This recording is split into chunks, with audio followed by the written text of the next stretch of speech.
Wow. Good morning, good afternoon, good evening. Oh, I'm sleepy. Hello. Hi, Art. Hi, Jackon. Hi, Zon. Hi, Ranger. Goodness. I thought 20-minute naps were supposed to be safe from waking up feeling like he got hit by a truck. It's all a lie.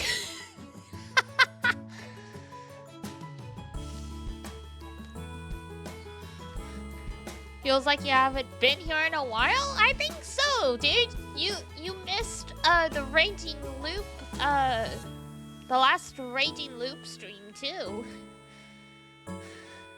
You've been bored all day? Oh no. That's rough. That's rough, buddy. Ugh.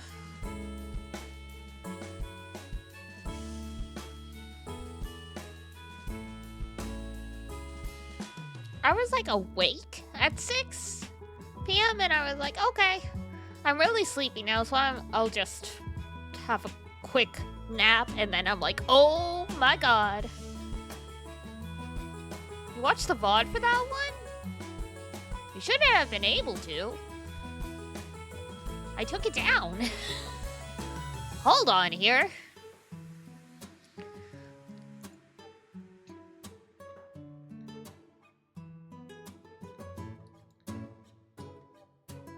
That's Dongon? Yes, thank you. I was like, hold on here.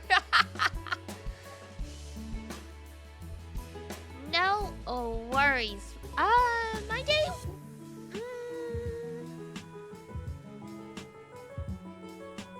Yeah, cause, I mean...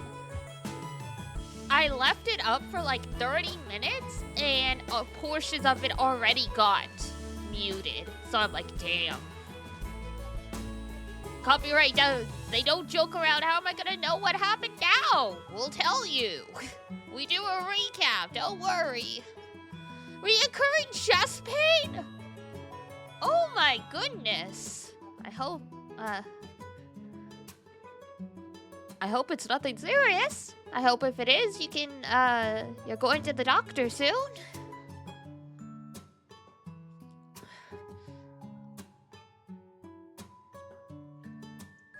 It's what we live for.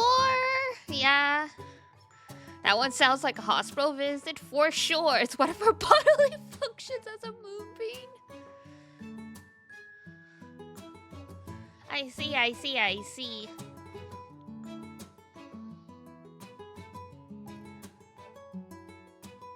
Is Dracon, are you the one who also lost your sense of taste? I know there's a moonbeam who lost their sense of taste and never got it back. I can't remember if it's you or not.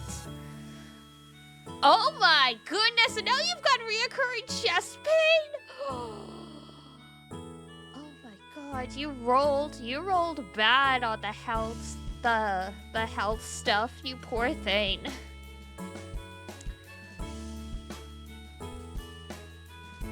I mean, there are some people who lost it because of COVID and they never really got it back, so.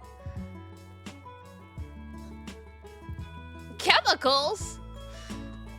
Well, that's different than COVID, but yeah. COVID is it's the more common reason nowadays.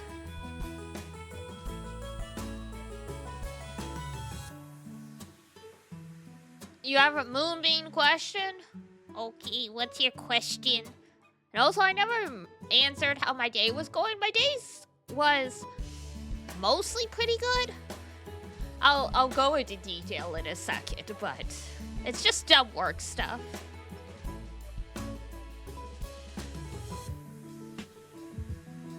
Hey, don't roast them!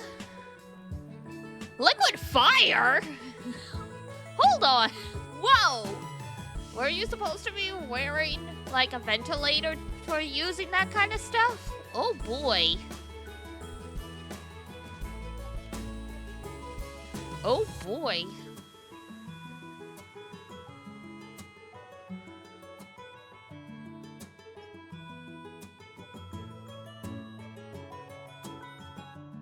one of the many jobs we're working in a hotel. Yeesh.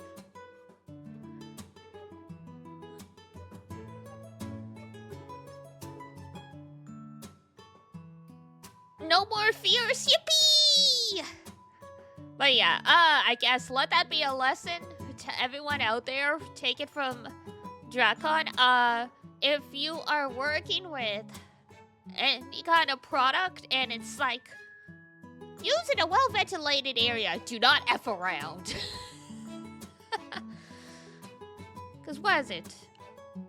I forget what it was that cosplayers would often use without using a ventilator, but I'm like, you really should be wearing a mask for that. I think it was some kind of glue.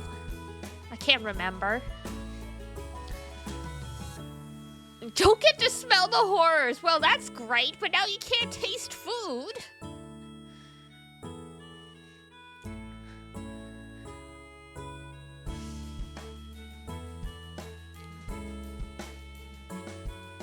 You do have a high IRL IQ? Amazing. I mean, yeah. Nothing wrong with just being a science bean. It's a blessing and a curse. For sure, God. As for my day, nothing too crazy or bad happened. It's just one of those days where it, like, something should be done, and then it takes, like, 6 times as long. Like, I emailed yesterday to ask for a date change for, what was it? Like, baking pickup stuff, because one of the apothecary branch is, like, closing down, right? So we're in the midst of, like, getting rid of all of our stuff. So I was like, hey, can you come on Thursday instead of Friday? Because, you know, we're going to be closed on the Friday. And they're like, we're already going to be there on Friday. And I'm like, no, Friday, we're closed. That's why I asked Thursday. And, like, you know, so it should have been, like, 2 emails. It's like, hey, can we change the date? Sure, no problem. And then it turned into, like, 6 or 7 emails. Because they just could never get the date or the address right. And I'm like, oh. Like, I've got so much other stuff to do other than fighting with you guys in an email chain. You might be room temp. Oh, God.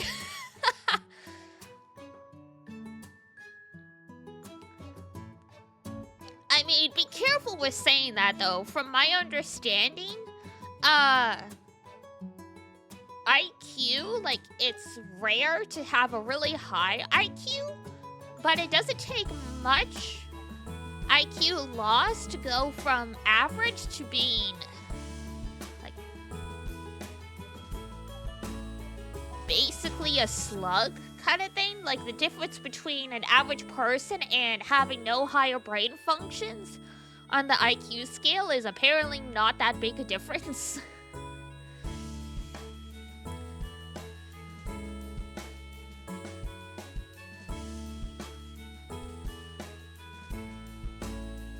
Can't tie your shoes? I mean, I could never get the hang of doing the whole around the tree rabbit through the hole. I still do, like, the 2 bunny ears things. Some people just can't grasp certain stuff.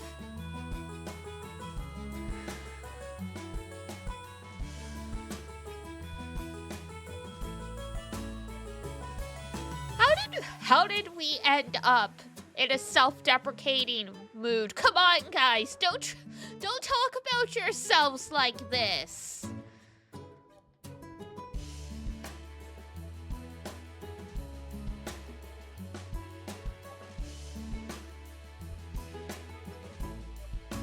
My goodness. Yeah, believe in yourselves. God, I was not. Rest in peace, Ranger acid. Like, can my superpower be high IQ? And everyone's like, that I'm dumb as bricks. It's like, what? Huh? Believe in the me that believes in you, Beans? That's right! If Kamina can make it, so can you! Anyway, Grand Blue Fantasy? Grand Blue! I am always Grand Blue, Grind Blue. We love Grind Blue Fantasy.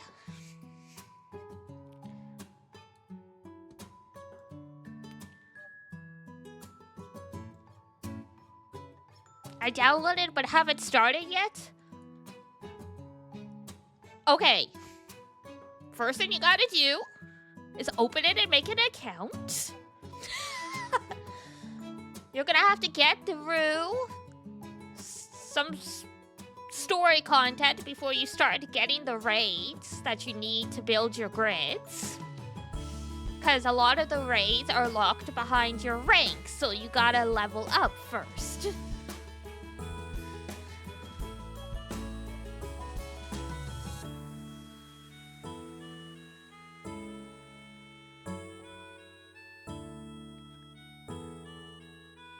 Because, I mean, I could literally carry you, but literally, if any of the Moonbeams show up to some of these beginner raids, we just go, like, we just, like, blow on. It's like, you know, the big bad wolf, I huff and puff and I'll blow your house down?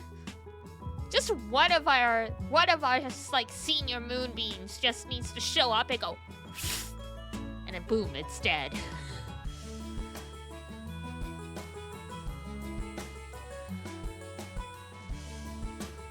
Like, I'm not even kidding. Like, I'm rank 280-something now? The highest rank in this game is, like, 375, I think? So it's like, I'm not, like, end of the game content, but I am pretty much end of the game. Like, the raids that I'm working towards doing are all really, like, late game stuff that a lot of people are really struggling with.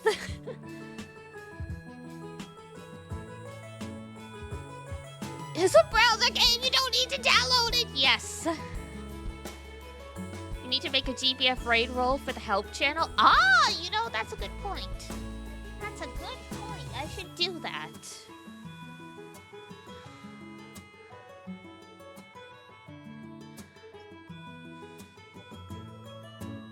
Is my pen so I can remember.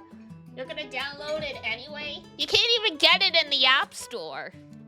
Literally, you can't.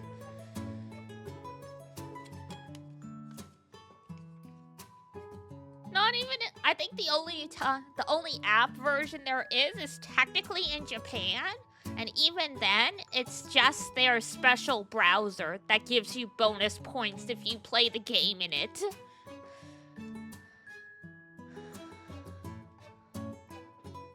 Yeah, the shortcut is about the only way you can go about doing it.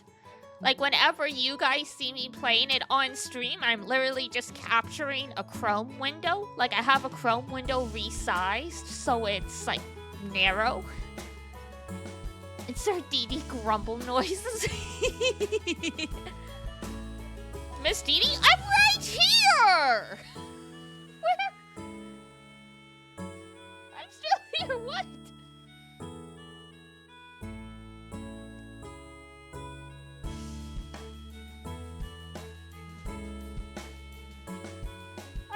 Gone anywhere. I didn't even mute my mic. Boys, girls, everything in between. What? You see what 17 hours of college work does to you? Guys, you're fighting something? Wait, did you load up Grand Blue? Is that what's happening? Oh my god, he's playing live, guys! But yeah, fun fact, early Grand Blue music? Nice! Yeah, early Grand Blue music was by Nobuo Uematsu. yes, the Final Fantasy Uematsu. He did music for the first little bit before the new guy took over. So if you're playing Granblue and you're like, damn, this sounds familiar. Yeah, they were like, we're making a Final Fantasy browser game. We need to get the Final Fantasy guy in here.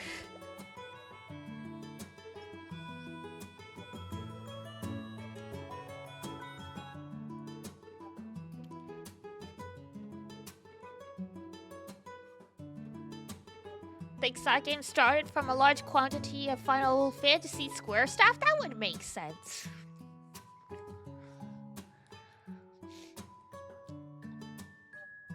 But yeah, it was fun.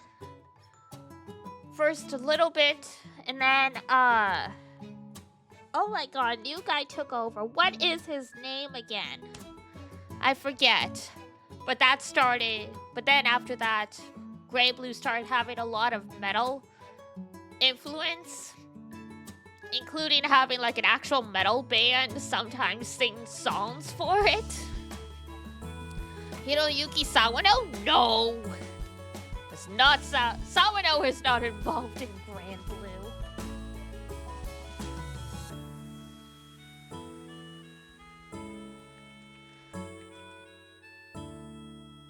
It's not Fujita.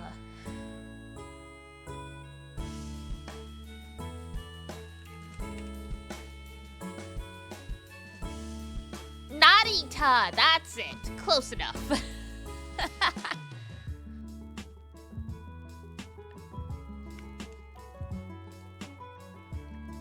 But yes, Emmy Heavens has been. Fun fact, almost all of Sandalphon's attacks, like skills and stuff, are references to a metal band. Because, like, Lucifer in Sandalphon's special attack is Paradise Lost. And you're like, hey! Me as, like, having done, like, English classes in university and stuff, I'm like, John Chaucer's Paradise Lost? No, it's a metal band made an album named Paradise Lost after the poem, by Chaucer, and then Granblue named Angels after references to Paradise Lost made by that metal band. No! Come back! I'm kidding. Have a good time, guys. Good luck with your work. Womp womp womp. No. Kanashi! It's sad. Everybody always leaves me at the end. I am always alone. Womp womp womp womp womp womp womp. Oh, what will I do now? Without the moonbeams on by my side. Suddenly I turned this into a musical. I'm just kidding, obviously. You guys do what you gotta do.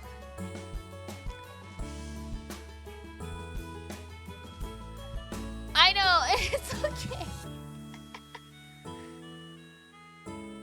With my voice, I'll sweep you guys away. I call left shoulder when moonbeams can be on stream. Okay, sounds good. Where is... Ah, there's the game. I was like, hello?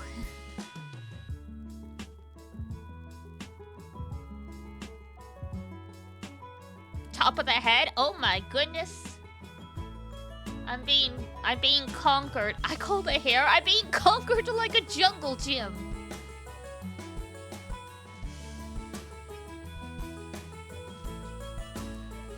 It's like, you know, when the kittens are so hungry, they start climbing like your pant leg trying to get food. Shadow of the Colossus! Please do not murder me once you get to the top of my head. Thank you.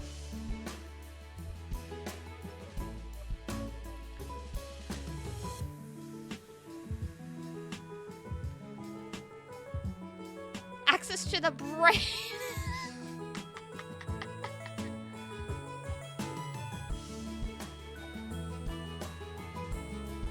Oh my god. Help, I'm in danger. I'm in danger!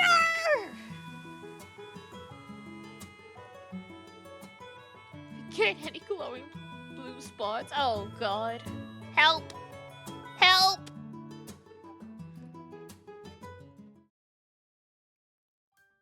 Quick! Distract them with game! Before they conquer! Before this turns into an attack on frickin' Titan! Perhaps the pocket? Oh, yeah, I could see that.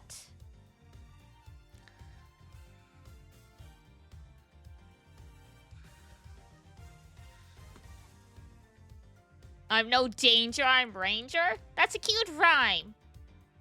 That doesn't really reassure me that I'm not in danger, but I appreciate the attempt. Alright. It's been a little bit since we played this game. Between the addiction of Danganronpa, Raging Loop, and also break days and having to reschedule stuff, what have you. So, to recap, basically, this is the third case. Our buddy, Mr. Edgeworth, got roped in by his, I guess, acquaintance, Mr. Ernest Amano, to help do a ransom drop-off because Mr. Amano's adult son has been kidnapped. Insert Edgeworth getting clunked over the head by the Blue Badger and waking up in a room, and then we meet this weird girl named Kay Faraday who claims she's the Yatagarasu, some kind of super thief. And as we're going around trying to track down some evidence, because we've basically been kicked out of the crime scene by, what was his name? Shilon or something like that? Anyway, an Interpol agent showed up and he does not like us, so he kicked us out. And so, in the process, we... Alrighty then, bye! Bye-bye-bye! If we're an inch tall, how much trouble can we be? I don't know. If you climb inside my ears, it could be bad.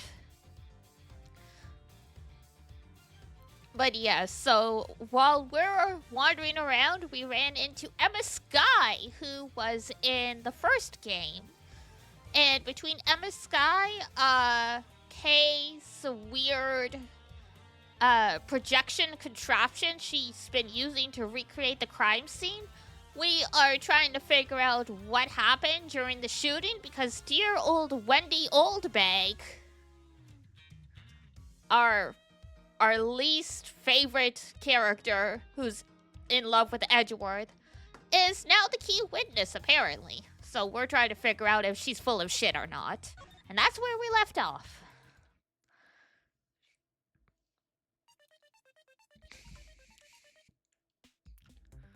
And now we've got some weird accordion music going.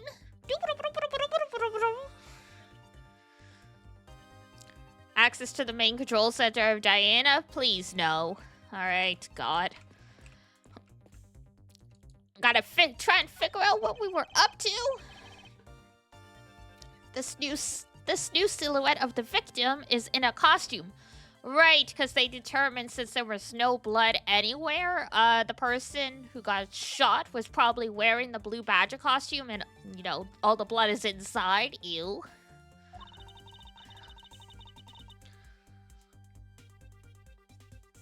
The silhouettes can change depending on the information that I input.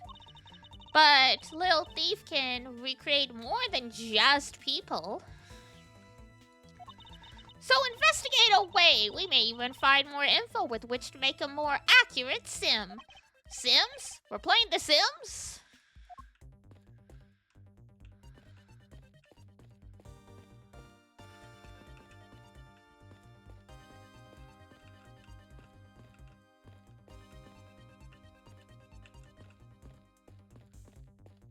Sims time? Alright, fess up. Any moonbeams in here do that really evil thing where you purposely tried to kill your Sims? I never did. It terrified me that was a thing some people would do. Not you? That I believe. If that woman's testimony is to be believed. Because, yeah, I had no idea people would do this. They would, like, you know, put people, like, silently take away the doors so people would be trapped in rooms and stuff. Take away the ladders so they couldn't get out of the swimming pool. And I'm like, why are you guys like this?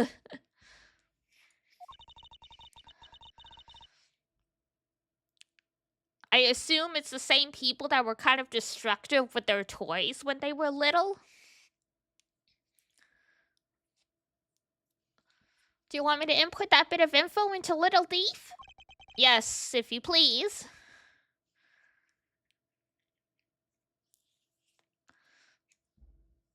Gotcha, yeah. I wasn't really into The Sims that much. I played more, like, story, adventure, mystery games. Like, I was addicted to all of the Barbie games. I also had some Nancy Drew games. Kind of sad those have been, like, lost to time. Because, obviously, since I was only, like, 8 to 12 years old, I never finished any of them because, you know, mystery's too difficult for little Dee Dee. But now I kind of wish I could go back and try again.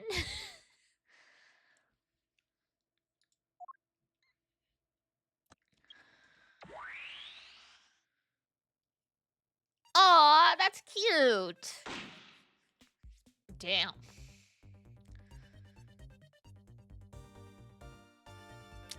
Dude's glitching through the stage, so there is clearly a contradiction here. Please stop stealing my lines. Oh, come on. It wasn't that hard to see it coming, even for a layman like me. I suppose. In any case, it's not possible for the killer to have stood here in that way. Because there was a very real stage set up in this spot at the time. Yeesh, I told you I got it. Do you feel the need to explain everything? Imagine if Maya talked back to Nick whenever he insulted her instead of just taking it.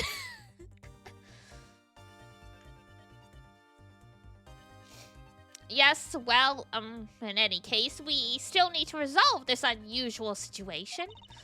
Isn't it obvious the killer was on top of the stage, naturally? Right, Miss Oldbag? Yes, I remember now. The killer was standing on top of the stage. See? Now let me update the info in the simulation. Is the angle of entry for this shot gonna work then?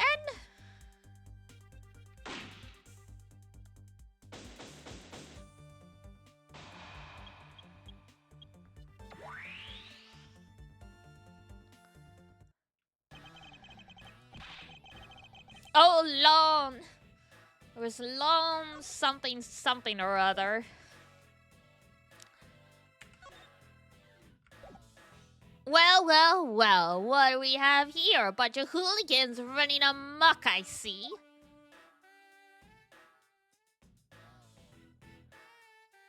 Ah, yes, the bro with his glasses that stick on his face with like 6 straps. Hi, Jambola! Ancient Lone. How nice of you to join us. Well, I can't have you going around messing up my crime scene. So, what are their names again? 32, 51, Lansamano. I knew him when he was a child? Childhood friends? What? That I didn't know. Sheena, Leon's trusty secretary. Shilong Lon. I was right, his name is Shilong.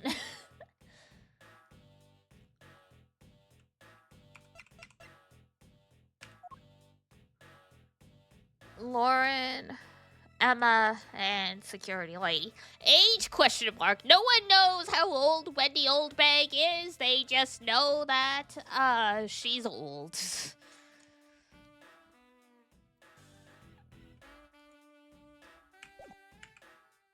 Well, I can't have you going around messing up my crime scenes.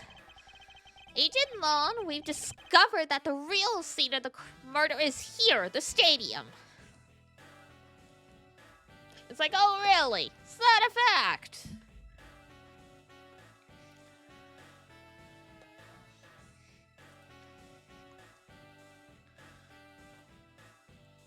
I see. Thanks. For what? For doing his job for him, obviously.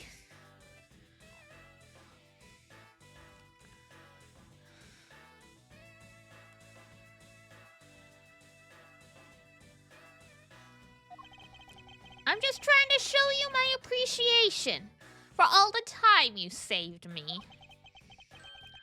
Who knew that such a strange little toy could recreate a crime scene like that? Little thief is not a toy. You too, sir. Before it disappears, woo, 40. Thank you. And there you have it, you see? Big boys like me don't need silly toys, little girl. Now this is a recreation.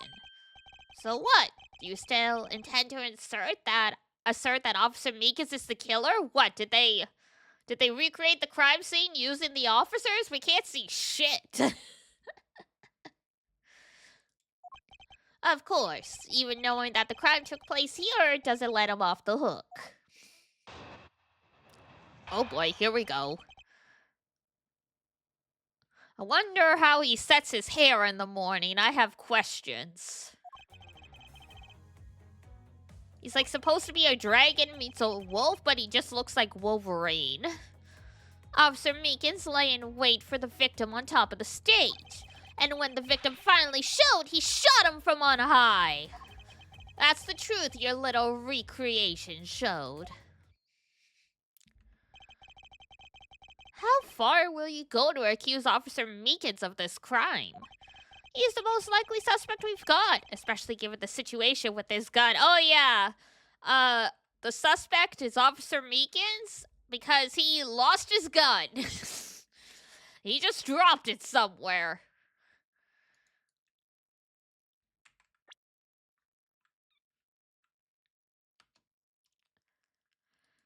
What a guy. Hang on, I wanted to check. Muexu? Let's see. Cause of death from a gunshot wound, entry point, lower right abdomen, exit point, right shoulder. That's what I thought. There's an issue with the recreation in terms of the entry. Because if he was shot, like if the shooter was higher than him and shot him, it should be right shoulder out to the abdomen. And even then, that's kind of a weird angle anyway. But it was lower right abdomen, exit point, right shoulder. So the victim, or the shooter, was lower than the victim. It might have even been on, like, the ground. Alright. Well, even if he is the killer, at least my recreation was on the mark. It was not. You see? Thank you for understanding, my little crow girl. I'm not some common crow. I'm the Yatagarasu, the Raven of Legend. He's like, yeah, whatever makes you happy, you chunibyo. Unfortunately, your conclusion has yet to be tested, so let's see how well it holds up. Alright. You'll see another crime, laying in wait for the victim on top of the stage, and when the victim finally showed, he shot him from on high. Let's see if this works. Yeah! I'm so smart! But away for a couple weeks, I still got it. I still got it. I'm terribly sorry, Ancient Lone. I should have warned you that our recreation is incomplete. You cut in quite unexpectedly, after all. What's that supposed to mean? You said that the victim was shot by the killer from up above, correct? I hate to break it to you, but that's not possible. Huh? Why not? Recall Mr. Deacon's body, specifically where the gunshot wounds were located. Actually, I didn't get that good of a look. Oh. Well then. Awkward? The bullet entered Mr. Deacon in his abdominal region and exited his right shoulder. This is more consistent with an angled shot from beneath the victim. Ah! Then, yes, our recreation had the victim being shot at an angle from above.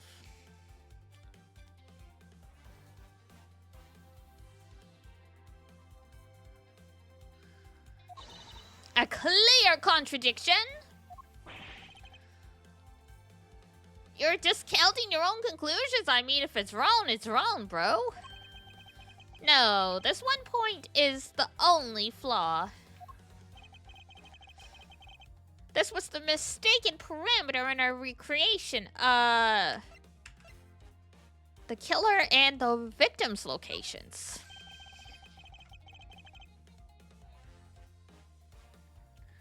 Yes, the locations of the killer and the victim were wrong. Ah, I get it. I see what you're trying to say. Still trying to win, huh? Tisk, tisk, tisk.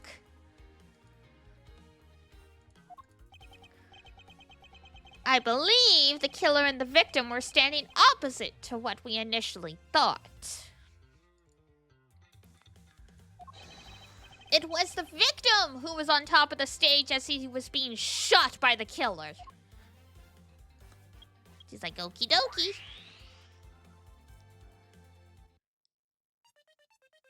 Hey, I'm the blue badge.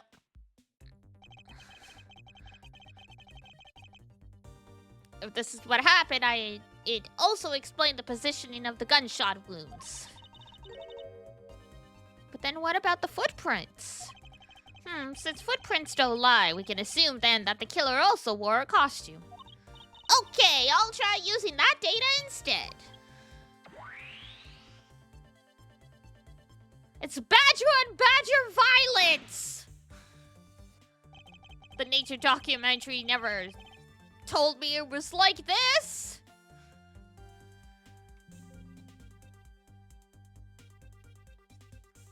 Judging by the fact that both the killer and the victim were wearing costumes, I'd say it was a killing between the two kidnappers.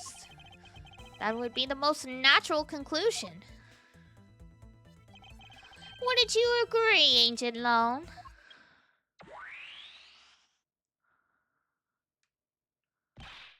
Huh. Well done, Mr. Prosecutor. But that alone doesn't clear Officer Meekins of the crime. You're getting a free SSR in Grand Blue? Yep. It's the beginner rules.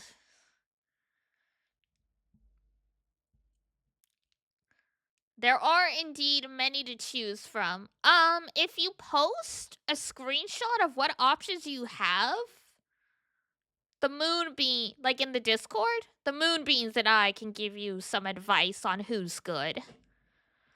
Because a lot of those are older characters that aren't great for the current meta, but still really solid early game.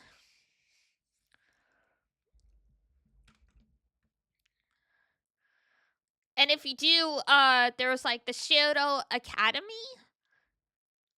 which is where they teach you stuff about the game, you will also get a whole bunch of other free SSRs as well.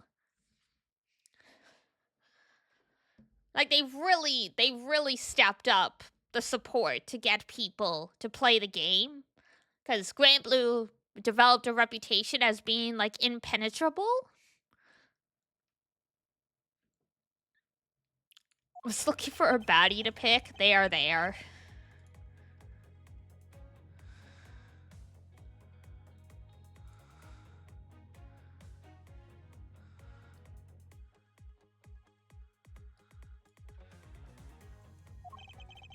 The 3 marks are indicative of the blue Badgermobile.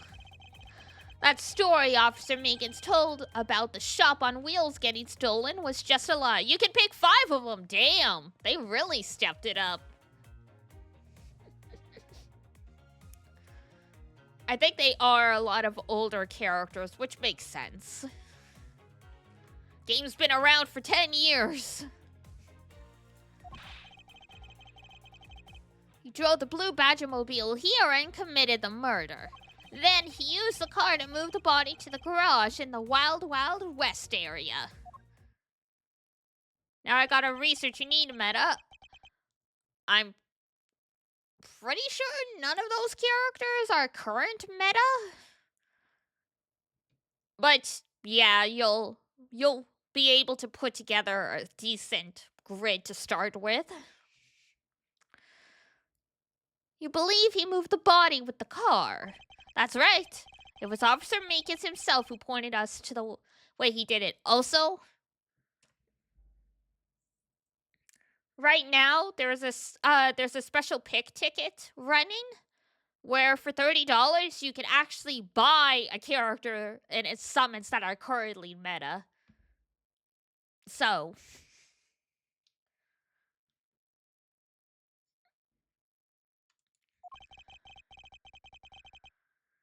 for real? Yep. Granblue does those tickets every few months. And I mean, a lot of the players already have a lot of those characters, so they don't always go for it. But for you, but for new players, it's well worth getting those, so you can get some of the meta characters and summons. You telling me to spend money you can't control? I mean, it's $30 and you can only get that ticket once, and then you're gonna have to wait for the next one?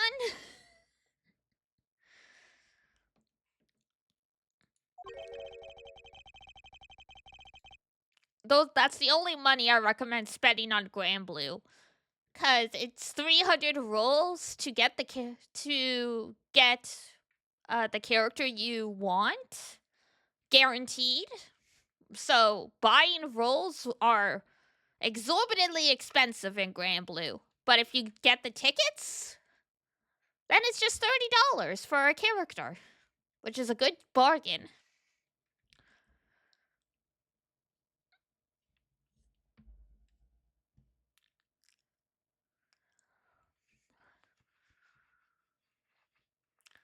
Is the blue Badgermobile the only thing capable of creating such a pattern? Well, no, there's other Badgermobiles.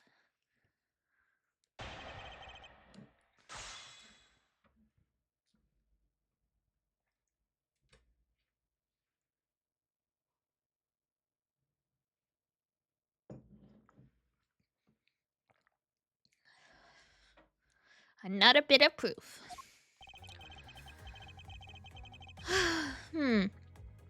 Take another good look at the tire marks over there.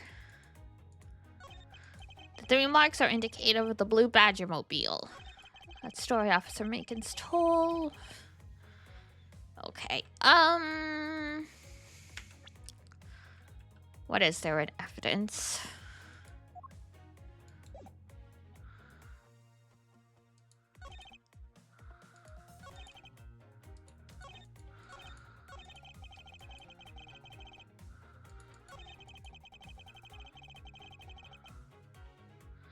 If it was out here, there would have been mud. Because it was raining when all of this went down. But the question is, where do I present it?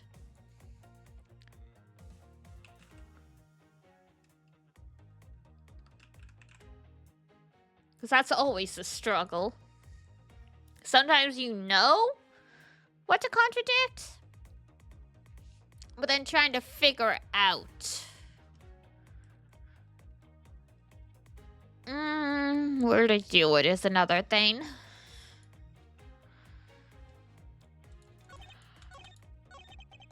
Ooh, excuse me. Let's try here, because it specifically mentions the tire tracks. Nice! When the music stops, you know you got it right. Sorry, Agent Lone, but that's an impossible tale. And why is that? Those tire marks could not have been left by Officer Meekin's blue Badgermobile. One look at the car would have told you so. What proves that the blue Badgermobile had never been to the stadium? The wheels? The wheels are clean? Take a good look at the tires. There's not a single dollop of mud to be found on it. Awkward. If the car had come to the backstage area and left those tire tracks, then the lack of mud on these tires stands out as very peculiar indeed. Then how do you explain the tire tracks, genius? Hey, I've got it. What about Miss Oldbag's pink Badgermobile? Don't be ridiculous! I was sleeping the entire time in the second-tier seats! Indeed, I believe we can rule her out as someone related to the crime. However, there is yet one more roving store, as I recall. Oh! You mean the Proto-Badger? God, the soulless eyes. They just stare into you. That's right, there was one more parking space inside that garage. And it proves the existence of a Proto-Badgermobile. Imagine you park in the wrong Badger spot. A lot of moon stuff happening here. No, it wasn't. It's because of Diana being a moon goddess. But that is an interesting. That is an interesting observation.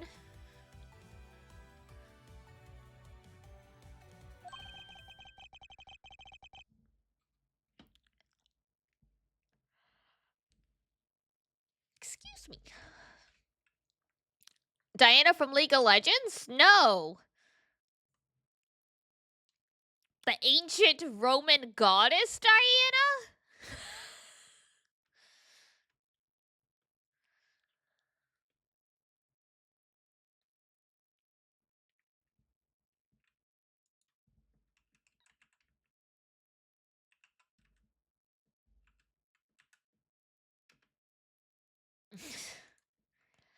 Yeah, it probably was named after the Roman goddess.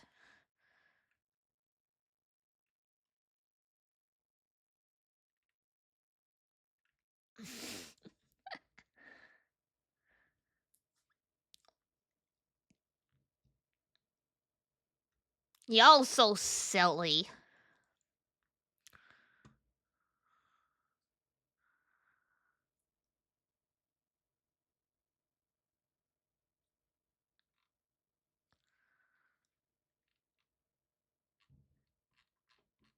You have no idea. Yeah, well, it's the equivalent of Artemis.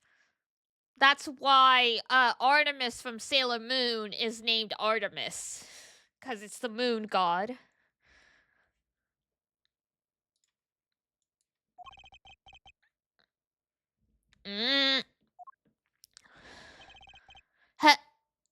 Oh? Hey, did you hear something? Hell.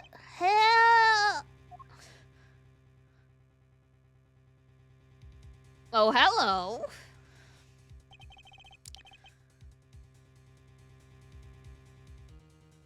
Wait, for real? Yeah, for real. Help me. Just falls over all dainty. Are you alright? And he puts his glasses back on. Well, this is something. Looks like we found our kidnapping victim. Where were you all this time? Wild West with kidnappers. It was in the room next to the one I was held in? Ran away using underground and got lost. The kidnappers. What is it? I can't understand what you're trying to say.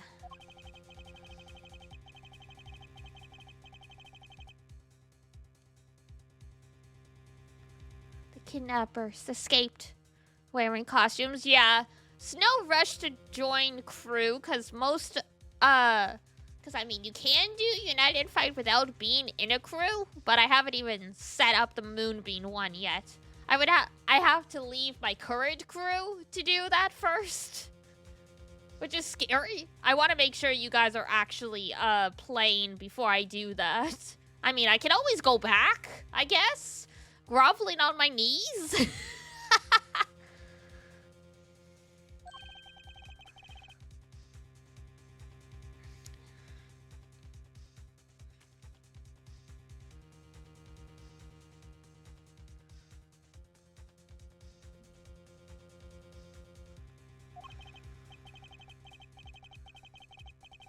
No, I didn't see their faces, but two.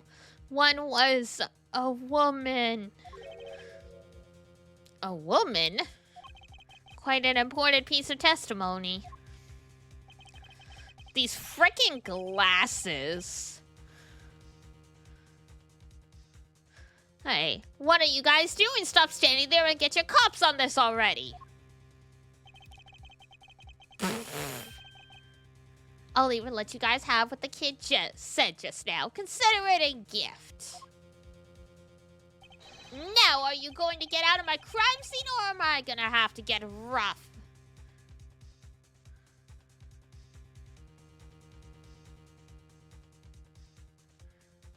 You're in the top 10?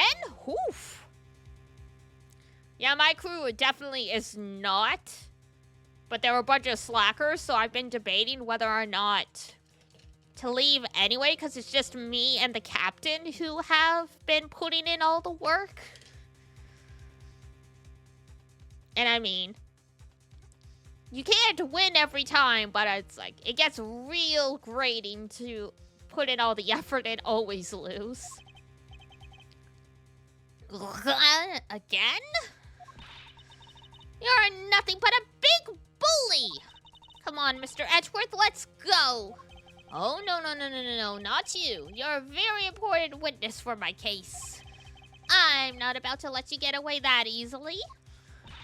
Don't count on me to testify, because I won't. Not for you. That's right, I won't either. You hear me, you young whippersnapper? Well, if you want to go ham on Grand Blue United Fight, you have until sometime in April. That's when the next one's gonna be. And in Grand Blue, it rotates based on elements, so you want to raise up your light characters and your weapons.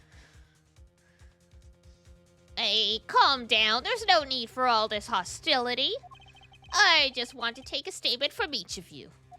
I'm not going to rough either of you up. I give you my word.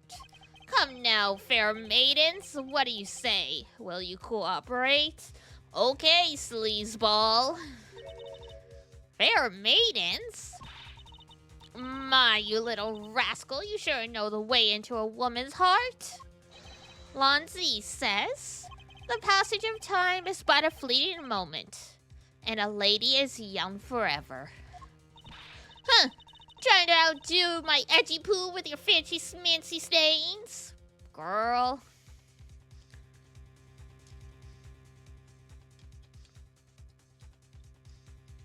Maybe borrow you guys sometimes at the Discord for help? Of course! That's what the request... That's what the request help thread is for. let's get this over with so we're clear. I'm only interested in giving you my statement. He's like, for the love of God. Sure, just as soon as Mr. Prosecutor leaves us be. Mr. Edgeworth! It's fine. To be continued. Save progress, yes. Do do do do do. Do do do do do.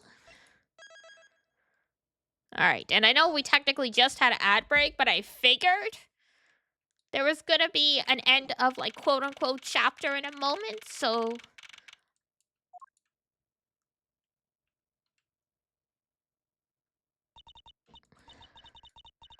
Looks like we got the boot again. With land safe, the focus of the investigation will shift solely onto the murder. You mean the infighting between the kidnappers? Yes, and also the identity of the remaining kidnapper. Miles, my boy!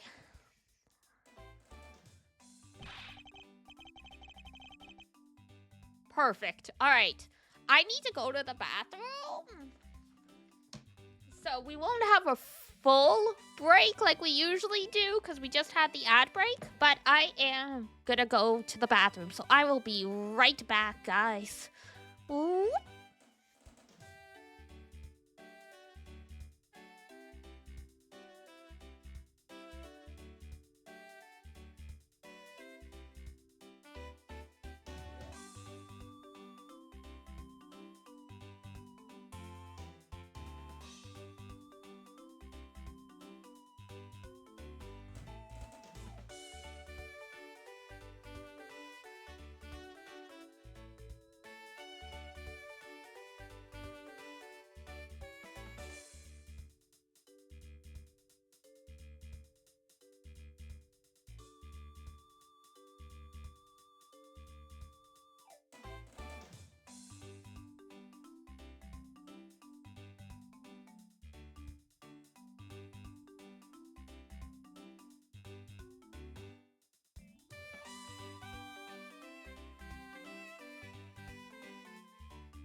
Hello. Okay, I'm back.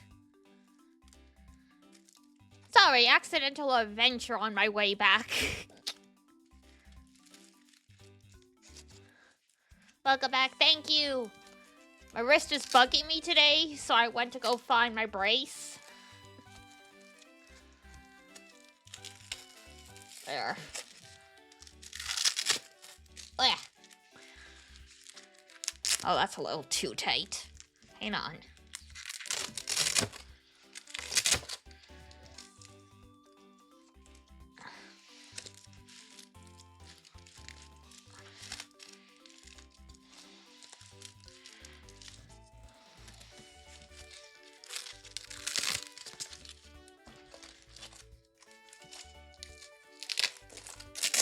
Oof, there.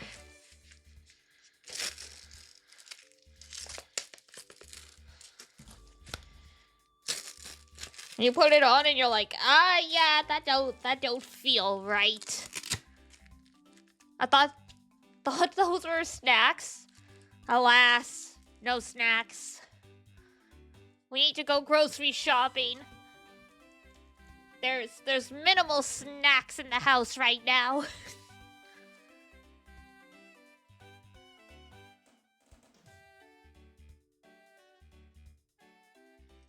Groceries are a Thursday, Friday, or Saturday thing, so come back in a couple days. Tell me it's true. Tell me you really found my boy.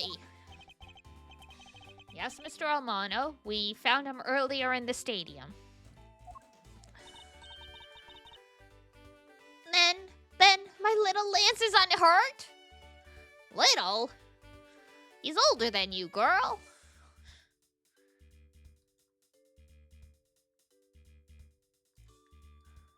He's not exactly the picture of perfect health, but his life is not in danger. He's being questioned right now by Agent Long. Poor Lance. It must have been so horrible for him. Locked up like a...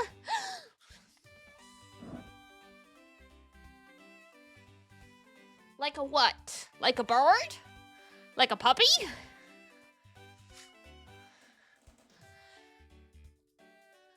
Finish your sentences, you crazy ring pop lady. No, I mean, in before she turns out to be one of the kidnappers, because I mean, if I was dating a rich guy and he gave me a ring pop instead of like an actual ring, I don't know, I'd be pretty... I don't know if I'd go as far as kidnapping, but I'd be pretty mad.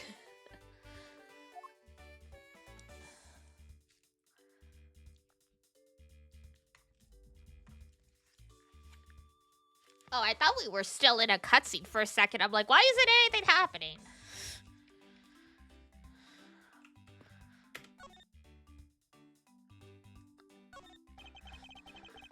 Miles, my boy, I can't thank you enough. You could give me one of the stacks of yen in your belt. It was nothing. I'm still in shock over what happened to Oliver. But I have to say I'm relieved that Lance is all right. Oh, that's right. I mustn't forget to pass this on to Lance as soon as the police are finished with him.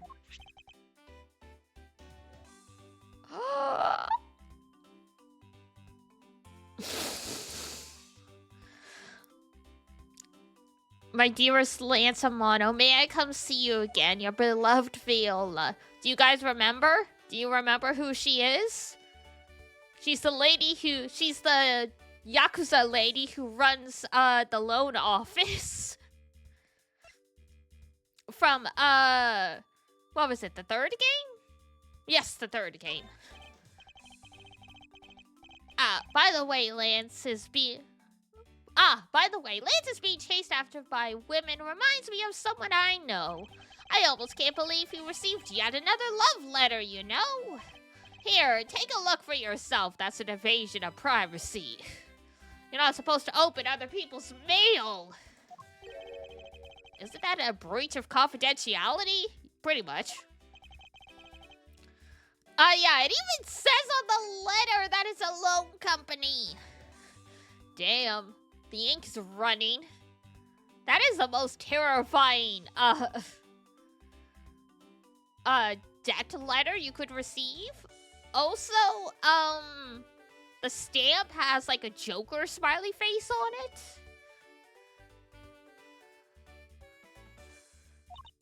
Oh, hey, let me see. Huh? That's really weird. It's from a loan company. Tender lender. Looks more like a collection bill to me.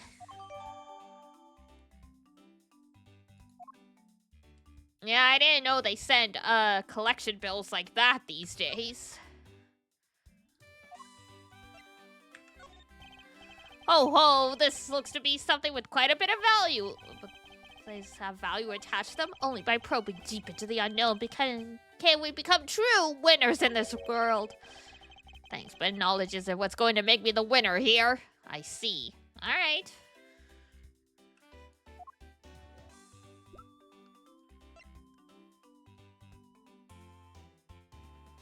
He's got the baby butt chin that his dad has. I didn't know it was possible to have your head merge with your neck and still have a defined chin and also have it be pointed. And this kid's genetics are something.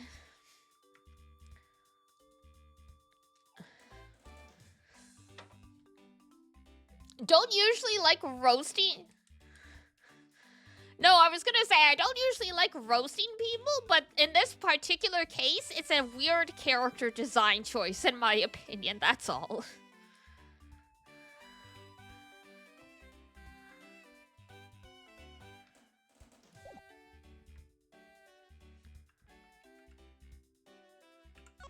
Da-da, da-da. Your classes of characters? Oh, yeah! There are... I think over 30 classes at this point. You're supposed to change them based on what would work best for the raid that you're going to do. Yeah, they all progressively rank up. So there's row 1, which is what you start with. And we are in row 5, just started last year, I think. And those are, what was it? Paladin, Mana Diver, which is like the most popular meta class right now, that and Paladin. A healer class, and Street King, which is, basically builds off Thief. And then, like, the row 4 classes, you have Berserker, you have Spartan, you have Lumberjack, you have Nighthound, you have Chrysor, you have... I'm trying to think what else. There's like, yeah, there's like about like 5 to 10 classes per row. So yeah, there's a lot of them. You're supposed to max them all out and gradually work your way up and get more. And there's different unlock conditions.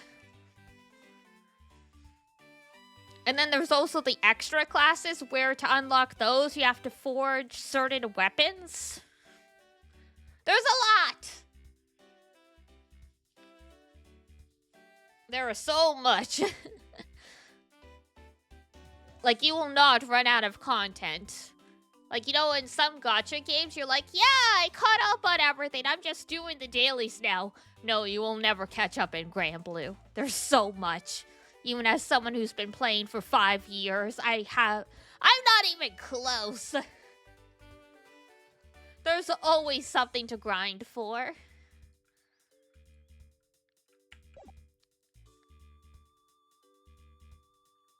Which is nice in a way, because if I'm ever somewhere and I'm bored and I'm like, I don't know what to do. Jokes, open Grand Blue. You got 2 minutes? You've got 2 minutes to run a raid.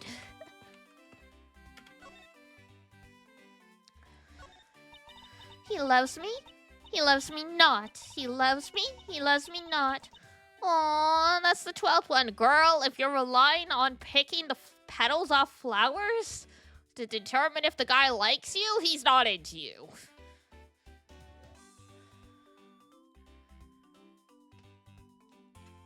I mean, some people can be more subtle. But I don't know. In every relationship I was in, it was very obvious.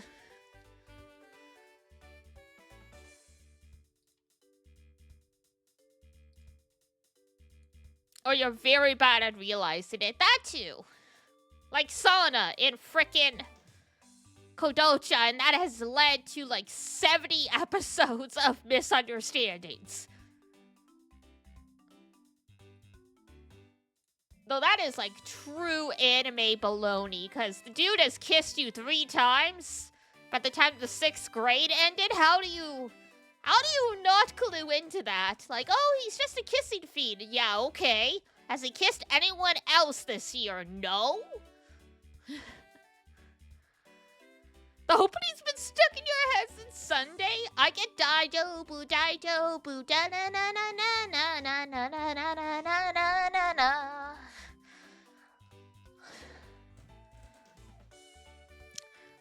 A lot of those 90s anime themes were bops. I keep randomly getting one of the, so Don't Cry is the image song of Zakuro from Tokyo Mew Mew. That gets stuck in my head regularly. Today I was actually thinking that I felt like watching Kodocha. Oh my goodness. You've been bitten by the bug. If you want to watch something similar, but don't want to rewatch Kodocha, Alice Gakuen is very similar. That one has elementary school kids who have like magic powers. But very similar setting.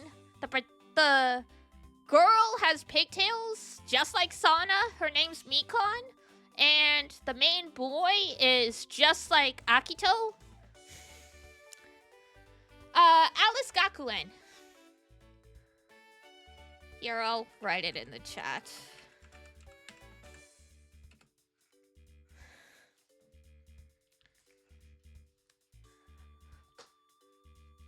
Alice Gakuen was actually the one I watched before Kodocha.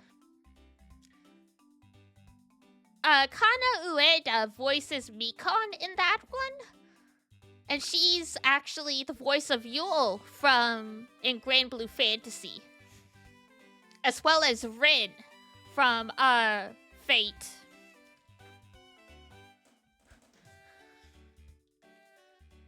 No, you can't give up, Lauren. Just one more try.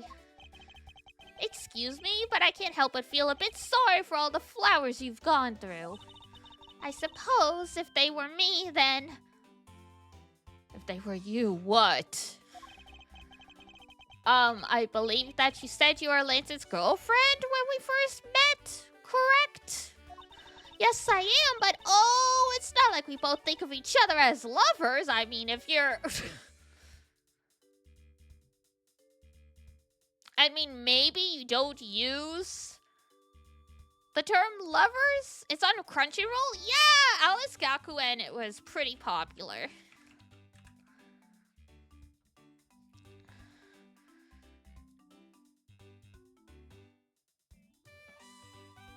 Dun dun dun dun dun dun dun dun.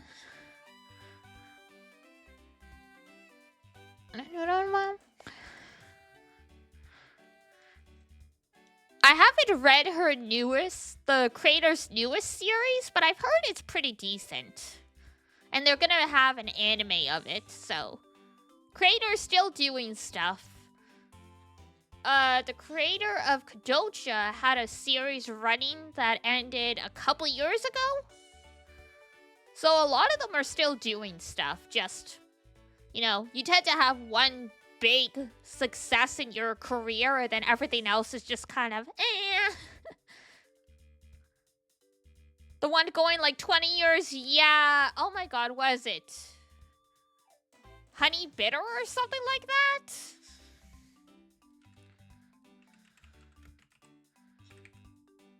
Yeah, Honey Bitter. Fun fact, there was a crossover chapter with Kadocha where Akito and Sana are adults. They have not learned how to communicate better all that time. Like, hey, the whole plot of that, I won't spoil what ends up happening in that crossover chapter in case anyone goes look it up. But I love the fact that Rei has, so like, the protagonist of Honey Bitter is a private detective. So it's like, I love the fact that Sana and Akito are still so bad at communicating that Rei has to go hire a private detective to find out why Akito has suddenly demanded, like basically said, like, he wants to be, like, separated, considering a divorce from Sana after she reveals that she's pregnant.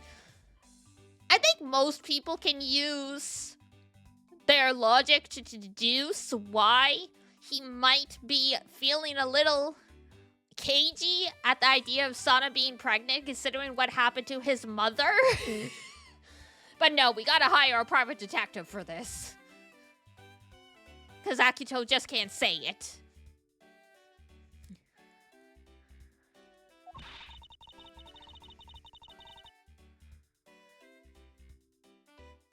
But he did give me this ring, so I guess we're not friends either. Anyway, going back to frickin' Lauren, even if you don't both, if you guys aren't using the same language, you guys are dating. Yeah, you need to sort that out first. Like, you're not dating if one person says you are. You both sort of have to agree to that.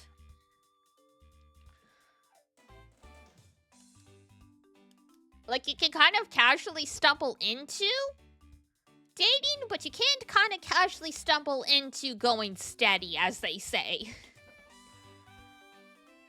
I mean, because this isn't just any ordinary rain.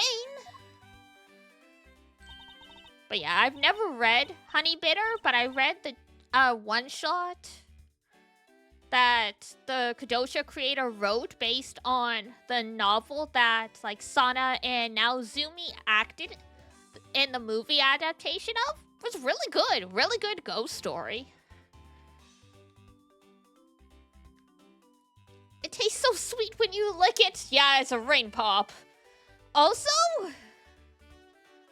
that thing probably has so much dust on it. Because that was the thing with the rain pops, right? If you didn't finish it right away, like, stuff would get on it. Like, you can't just put it down somewhere. Like, maybe you can put saran wrap on it, but... You mean to tell me that he gave you a lollipop, Rain? Yup. So which is it? Have you guys not decided if you're going out, or is it just one-sided? Decided? Shouldn't the parties involved just naturally just know? I mean, in a perfect world, just back in the wrapper, like a jawbreaker, pretty much. My father used to work for Mr. Amano. And so Lance and I grew up together. I said it out loud. Oh no, scandal. Guys, call the police. The childhood friends are dating. That's illegal. They still think of each other as children. I'm kidding, obviously. That's just what frickin'... That's illegal! That's illegal! Obviously, I'm kidding. I love childhood friend stories. It's just that was... Back in the day, that was frickin' Twitter's logic for why...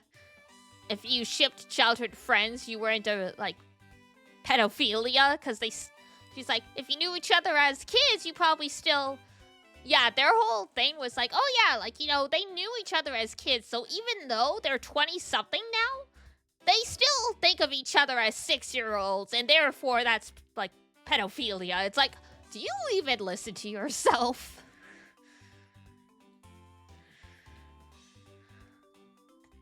That just sounds kind of weird. Oh, yeah. I mean, the arguments some of these people would make were just bananas. It's like, we get it, guys. You just want to bully people. You're just making shit up as you go at this point.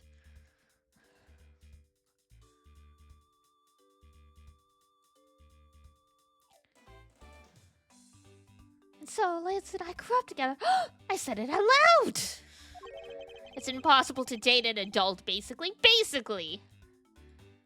My favorite was, and the one that got me really worked up was like, oh,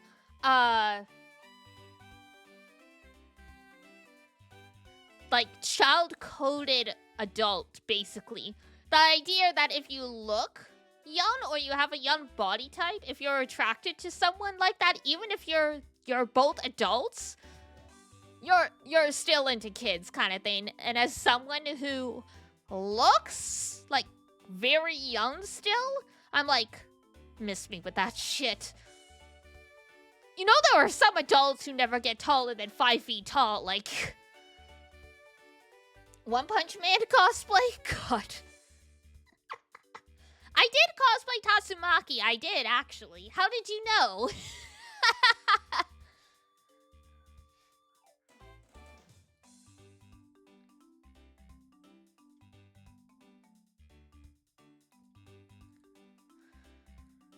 I don't see how that's anything to be embarrassed about.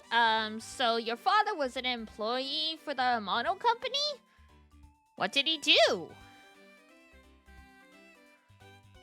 I heard his job was to fly around the world. On Pegasus. Interesting. I didn't know one-winged horses were a thing in this world. Pegasus? Oh, Pegasus was the name of the airplane. You had me there for a second.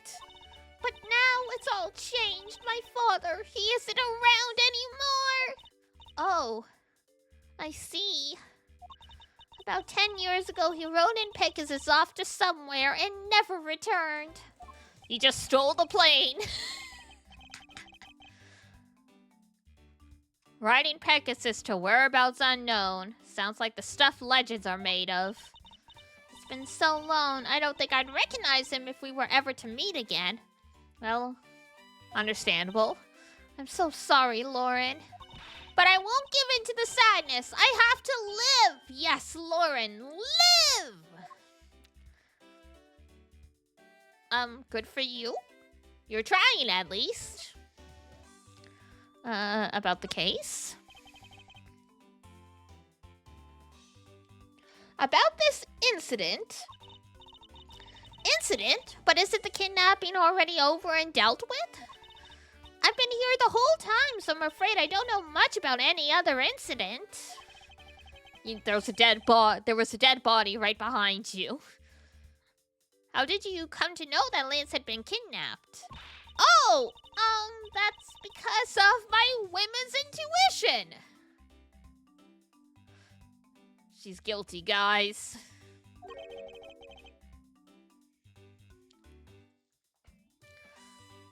You based everything on that?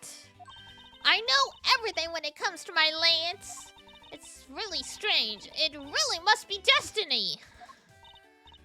Oh, she started fantasizing again. So, what are you gonna do now, Mr. Edgeworth? We already established that there's a good chance that the killer is the other kidnapper. It's my duty to figure out who this other person is. I believe there is one location that might hold a clue or two. Dun, dun, dun. The kidnapper's hideout. The obvious location is the kidnapper's hideout.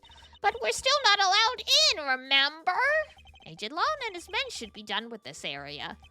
In that case, there is no harm in asking that officer over there to let us in.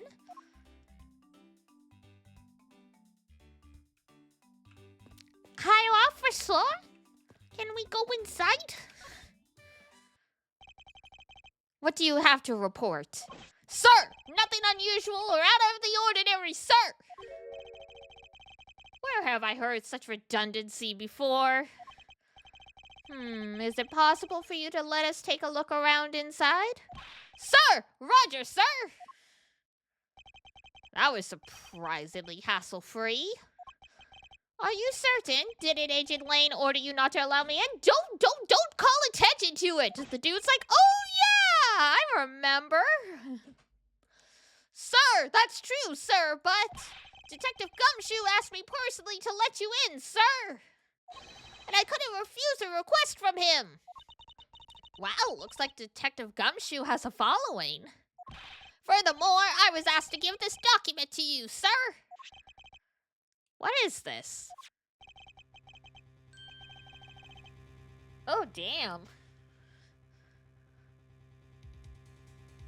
Whereabouts unknown after his escape from Penitentiary prison? I see. Stole a gun from a guard during his escape. We thought he might head for where his wife and sole daughter are.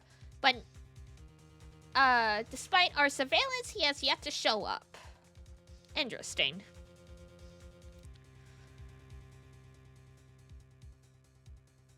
How do you manage to steal a gun from a guard and make it out of the prison?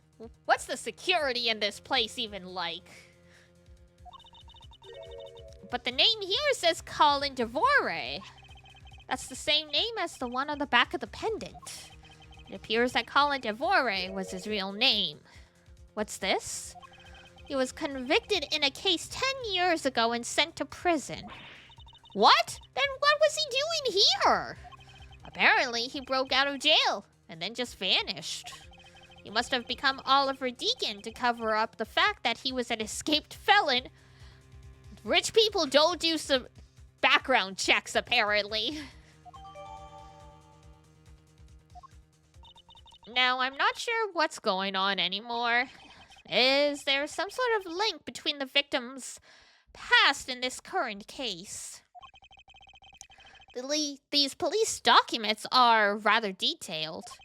I should take the time to give them a thorough read eventually.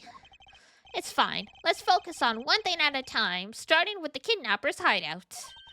Yeah, I agree. We should investigate first, think later.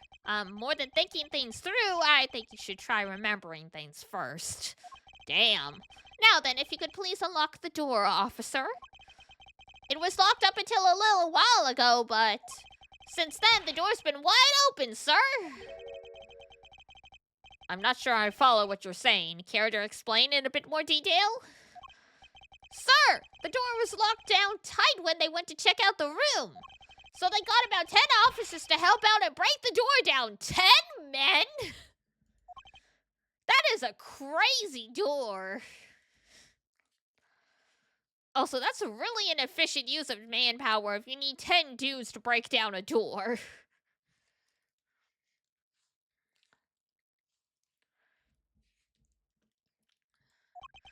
I guess that means I get Ancient Lawn's leftovers. Well, let's see what we find.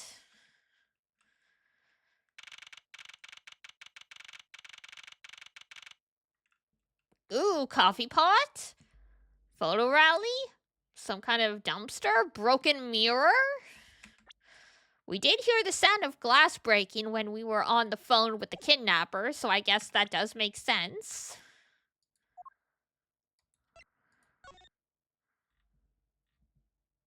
Oh, nothing else, okay. I thought maybe there was a page 2. So this is where the kidnappers planned their foul deed.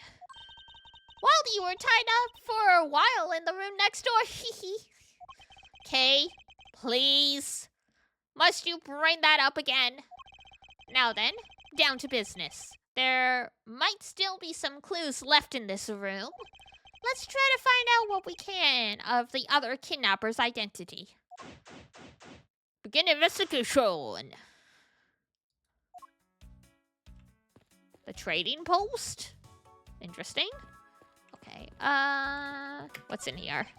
This must be where they dispose of old and worn-out costumes.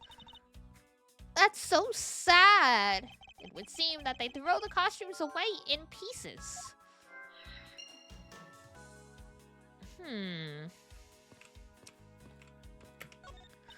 Oh, they have barrels like these just outside. Yes, and? Well, I know I already asked you when we were out there, but if these were real, what would you put in them? There's an expected gleam in her eyes that I'm about to dash. It's like, I'm not telling you anything. A sign advertising the photo rally. Something I have absolutely no interest in. Yeah, but I do, and I'm gonna get my hands on the rest of the Badger family. You'll see. She definitely brings a decidedly different atmosphere to her criminal investigation. It's just like Maya. Watch out, Mr. Edgeworth! It's a broken mirror. It probably came from the haunted house. Why is this here? Are they planning to repair it? Chairs! Unused folding chairs lean against their wall in their folded state. As opposed to being unfolded, I suppose. Which, you know, would take up a lot of more room. Would be very illogical to store chairs that way. Wow, whoever lined these up did it perfectly. They're not even a single hair off. It's like they were copy-pasted. I'd feel bad using these because they'd be like stealing the perfection away. I suspect it's more like you wouldn't want to be the one to put them away. Damn.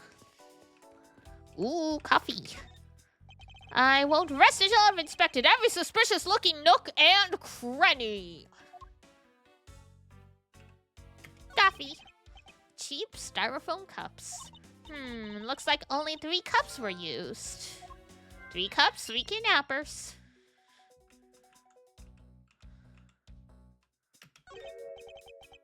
I wonder what this key is to. You got me. It reminds me of the key we found in the other room. That's it! This must be the key for one of those trap doors. That wasn't a trap door. You can only call it one because you quite literally jumped into it. Hey, but isn't that what you're supposed to do when you see one? I am not having this conversation with you. Oh, Edgeworth. Such a stick in the mud. A poster of Gatewater Land is stuck on this wall. Intrigue, fun, prestige, Gatewater Land has it all. It's not especially catchy, is it? Nope. Folding chairs, by the looks of it, they were probably used by the kidnappers. So uncomfortable. I mean, those chairs are better than nothing, but oh my god.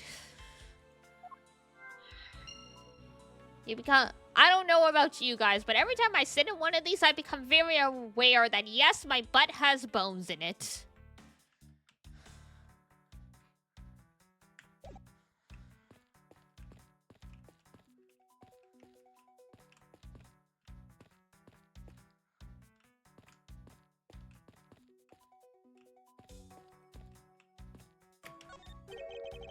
What have we here?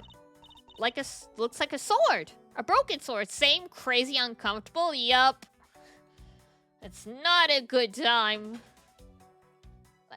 Like, they always have some kind of padding, but the padding is like maybe 2 millimeters thick. Like, you can still feel the metal. It doesn't help.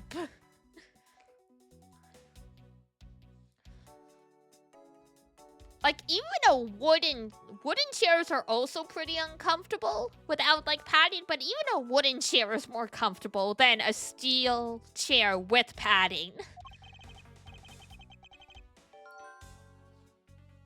Strange. Why would it be broken like that? Swords don't usually break on their own. That's true. Alright then, let's think about it this way. Maybe it broke when someone was trying to use it for something. The home chair is the best chair. Amen. Hypotheticals aren't going to get us anywhere. Perhaps we should think more on this later. It's a broken sword, broken like my heart. Even your work chair is falling apart. Oh no! I mean, they don't last forever. Hey, there's a trapdoor in this room, too. It's not a trapdoor, it's an entrance to an underground passage, Kay. Which is a trapdoor. I guess that begs the question. Is it only a trapdoor if it's, like, you know, hidden? Or you, like, fall into it by accident? Or, like, is it still technically a trapdoor if, like, you know, it's in plain sight and well known? Because if that's the case, then what is it? A hatch in the floor?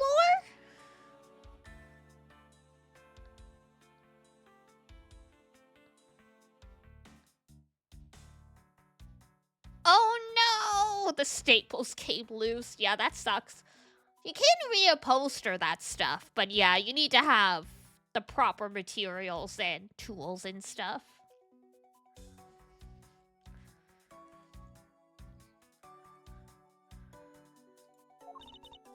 I know that.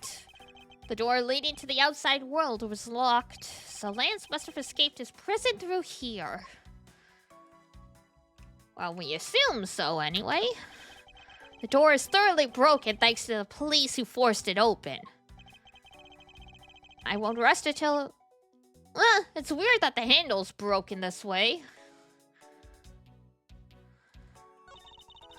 The doorknob handle thingy is looking pretty beat up.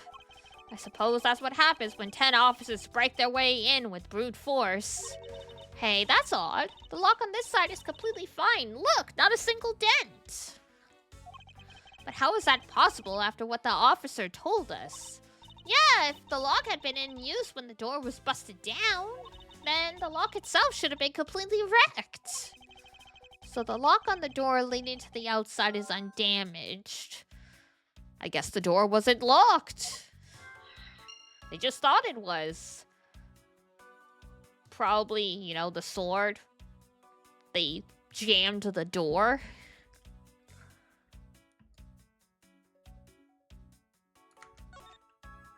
Whoops. Alright, so we've done those.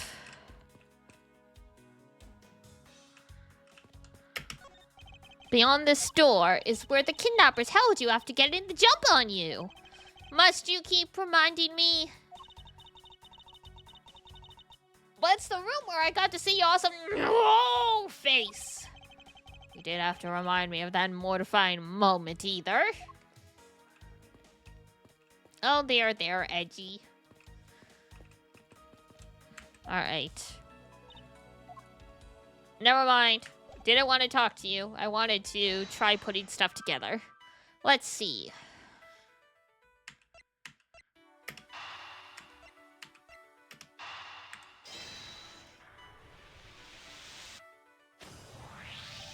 It's a bit strange that the police had to force their way into an unlocked room.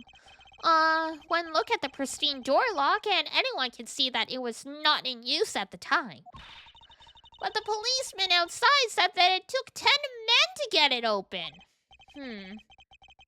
A door that was locked tight despite it being not locked at all. It can only be because of this. Oh, you mean... Yes, it was used to jam the door. Here, take a look at the door handle. You see how the handle is completely destroyed? So that's how the sword broke. I see. Alright, folding chair. 3 cups. 3 kidnappers.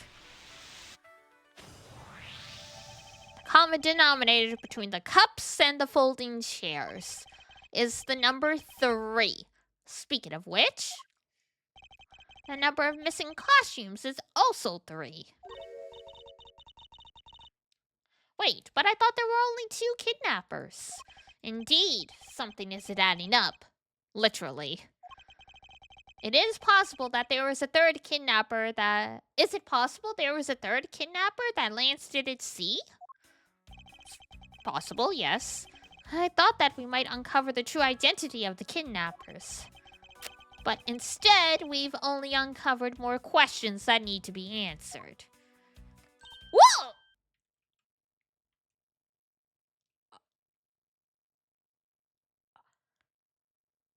I'm sorry. I didn't know this was a horror game. That is actually... Hello? What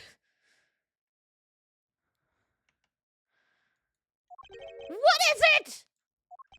Well, Mr. Edgeworth, am I correct? What are you doing suddenly popping out of the secret entrance like that? I'm gonna see him in my dreams tonight. Same. This is an underground passage used by staff members, sir. We badgers also make use of it in our duties. Look, why don't you get out of there first and then we'll talk, okay? I beg your pardon, miss. Proto-Badger, get! Alright, only one more to go. What are you getting all excited about? Yes, did you forget? The photo rally! Duh! I did not forget, but now is not the time, my girl.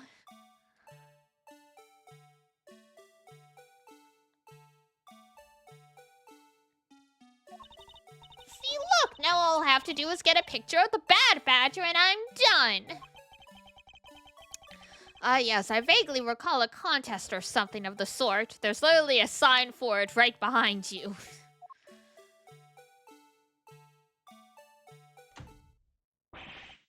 What? It's gone! Where did it go?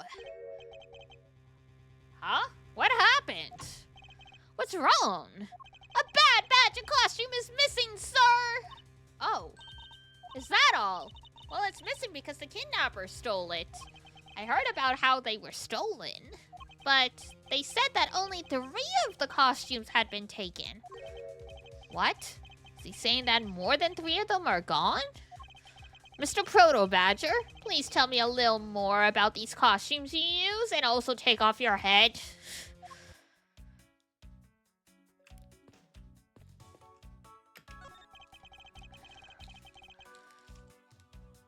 What do you mean by a bad badger costume is missing?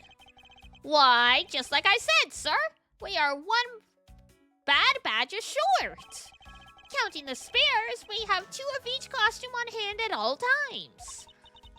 Okay, so because one of them is walking around in the park, the other should be in that room. Actually, both of them should be in that room. Huh? What do you mean? Normally, we don't use the bad badger costumes. In fact, we only use them during a certain event at a set time each day. So the photo rally is a scam. You can only get a photo of the bad badger if you go to this frickin' stage show or something. It's the stage show where the bad badger wreaks havoc around the park.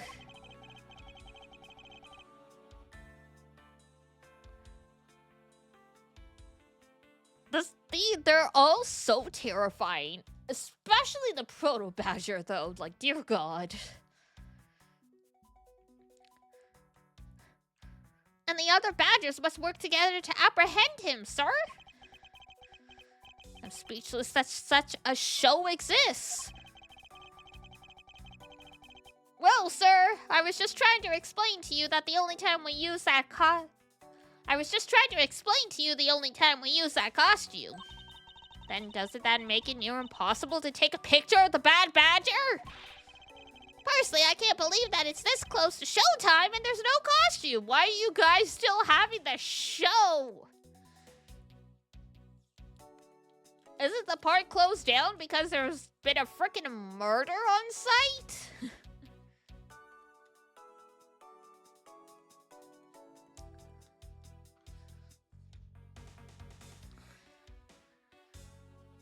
Like, I don't know, seems pretty sus to me. Oh dear, what am I to do, sir? Cancel the show. All this basically means is that the kidnapper stole 4 costumes in total. Then are you saying that there were 4 kidnappers? No, I don't think that's very likely. Oh? Recall the costumes for a minute.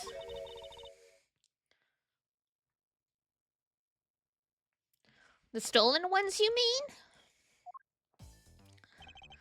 What proves that a fourth kidnapper does not exist?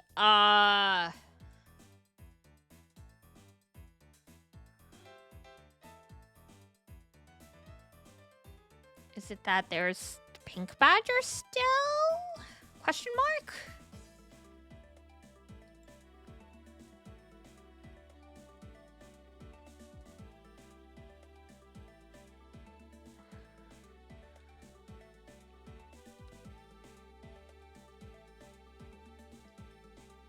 Dun dun dun dun dun dun dun dun dun.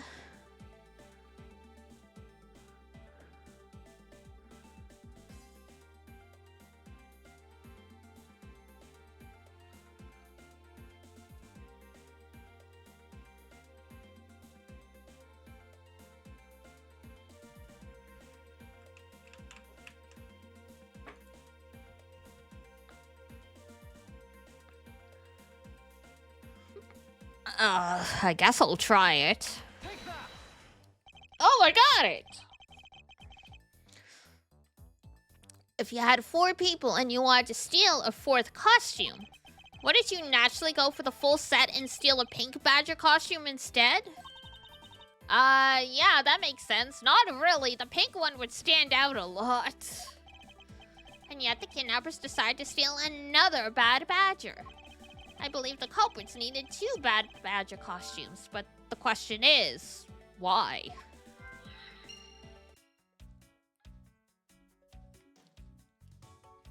Good question indeed.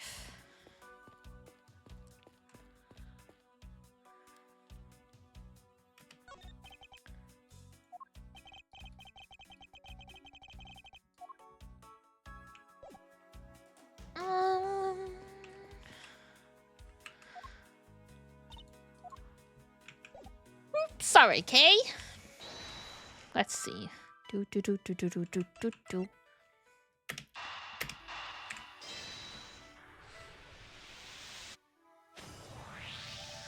second bad badger costume, I believe it may be closer at hand than we think.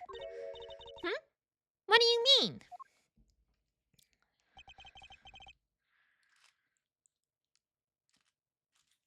That costume in the trash.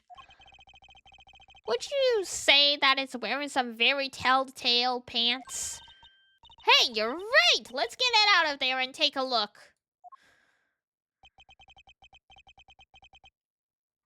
Got absorbed and realized you clicked off stream? Gasp. As suspected, it's a bad badger costume.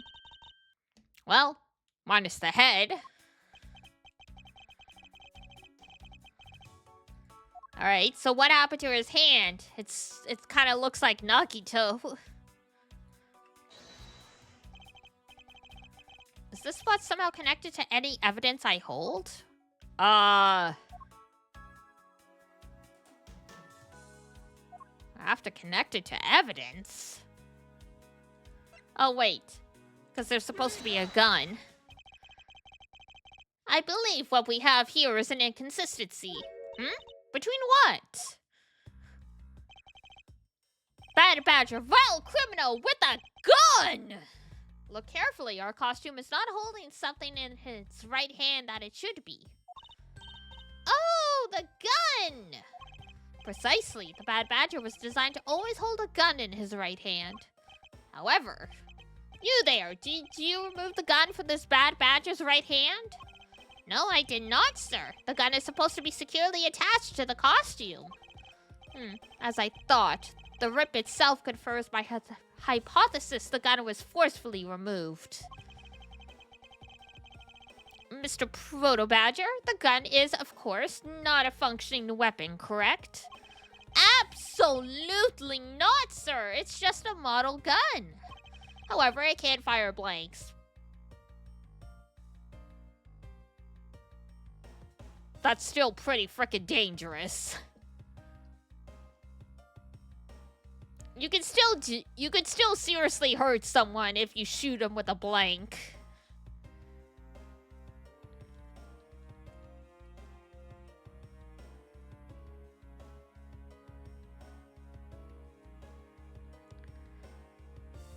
Oh boy. Oh, we got an ad break going, so I'm just gonna check some things real quick, and then we'll keep going. That's fine, that's fine, that's fine. Okay. We need to use them for the stage show. It seems that our kidnappers also had a need for the model gun, my dear costumed friend. It was ripped from the Bad Badger costume. It's capable of firing blanks. Investigation complete!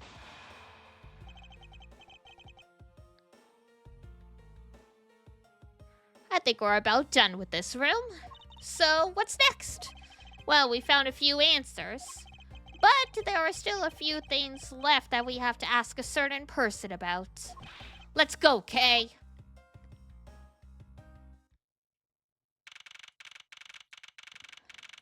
Wild, Wild West. Mr. Edgeworth, sir! You gotta hurry, sir. Come on! What is it, detective?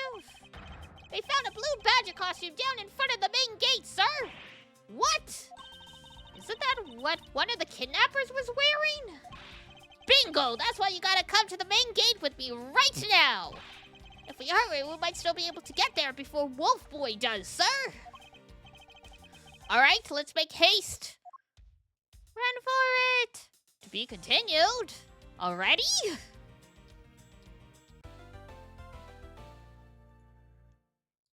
Damn. That was a short segment.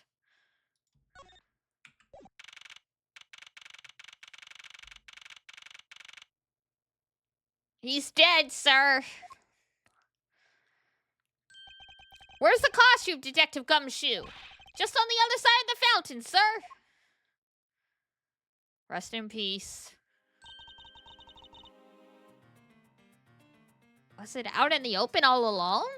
No, it was discovered in the tall grass back there. We moved it out here in order to examine it more thoroughly. Then let's get down to it. Very obvious necklace just hanging out.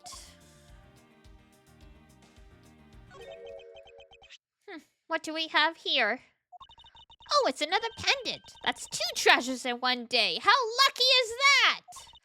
And hey, this pretty baby's made of platinum silver too. Another pendant on top of the one we found on Mr. Deacon? Is it possible that these two... Hold it right there.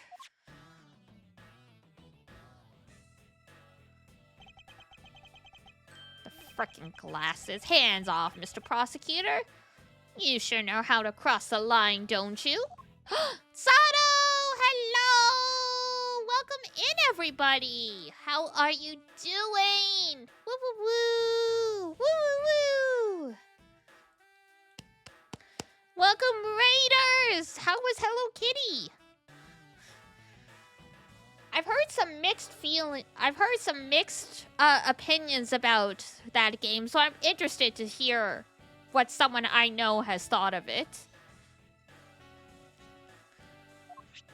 The game's really good? Nice! Okay, that's good to know.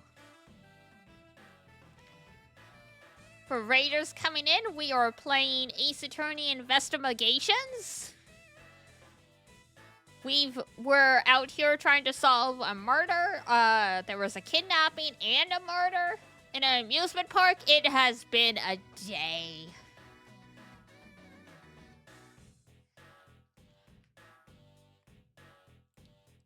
You've been eyeing Hello Kitty? Yeah. People who enjoy, Animal Crossing seem to have been enjoying the Hello Kitty one. From what I heard, it's not as robust as Animal Crossing, but still seems like a nice game if you like the Sanrio characters.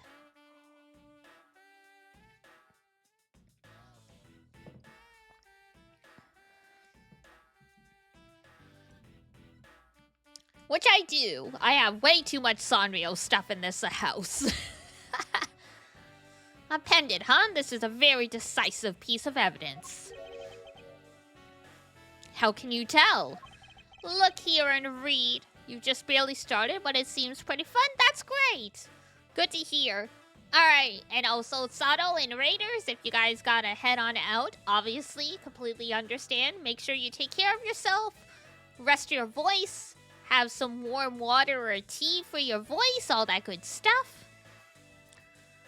It's different from Animal Crossing, but scratches the same itch. Ah, interesting. That's good to know. I will probably give it a shot myself at some point, because I do love Animal Crossing. But I have a hard time keeping up with Animal Crossing because of the way they, like, try and encourage you to come back, like, day after day versus just letting you, like, bulldoze through the game the way Harvest Moon does.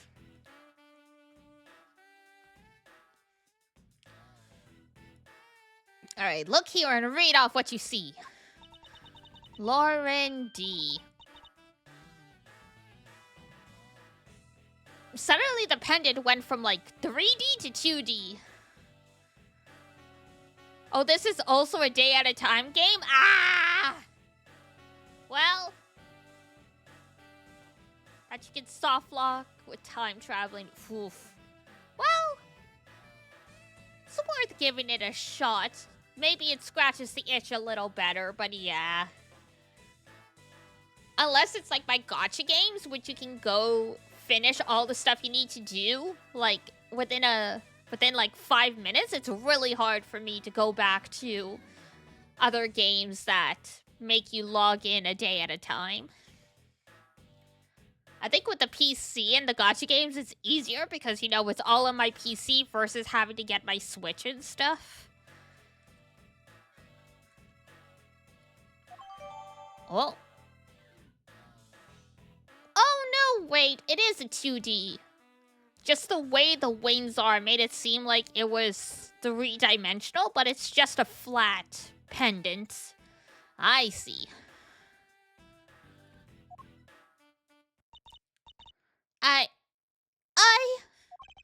Aha! We have you now, Miss Kidnapper! No, you don't understand! So her name is Lauren Pops, but I think her birth name was Laura Deacon. Because, her dad was arrested and convicted to prison, so probably changed her name. Seems to be on all platforms, plus Apple Arcade. Oh, okay, that's good to know.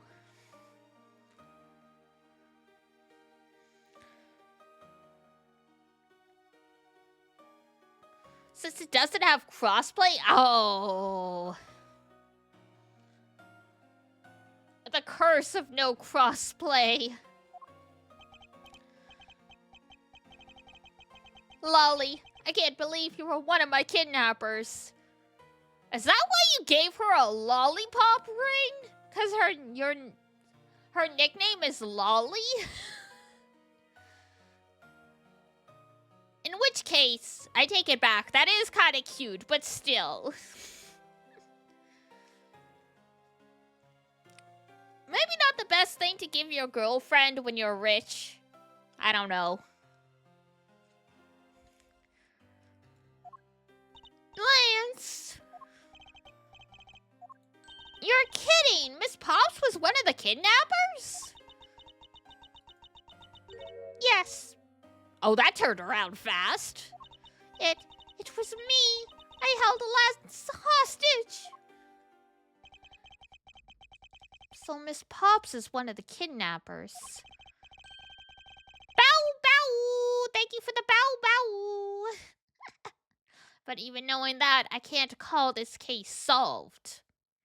Or over. Hey, guys! Case closed!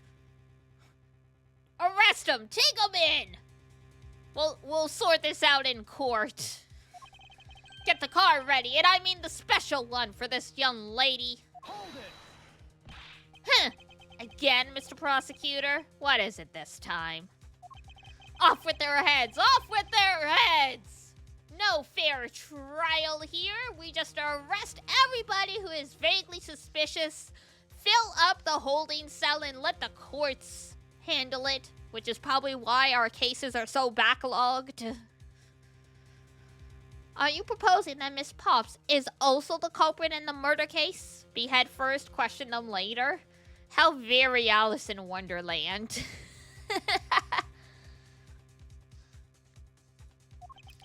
What happened? I thought Officer Meekins was your suspect. Huh, we found it. Found what? That officer's gun. He literally dropped it in the middle of a patch of grass. No! Well, there goes your career.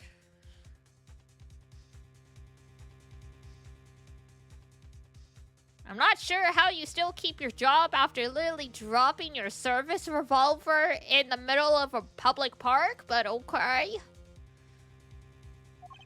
Your country's police are a sham. Just look at how careless they are. That's a fair assessment.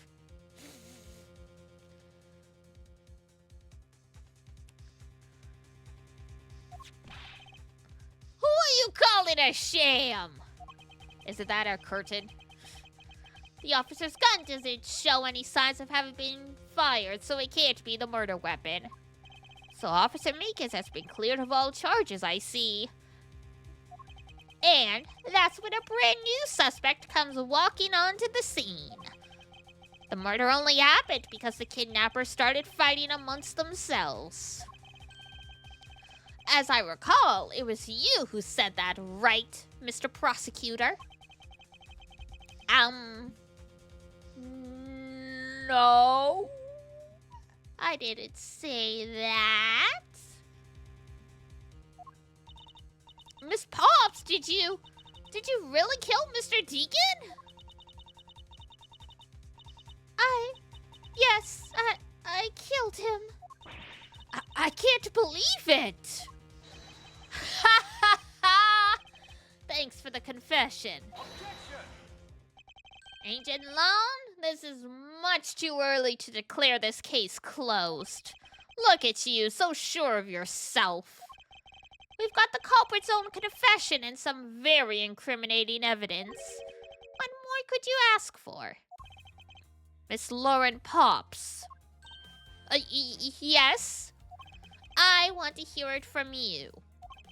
Tell me your side of all that has happened today, from the kidnapping to the murder.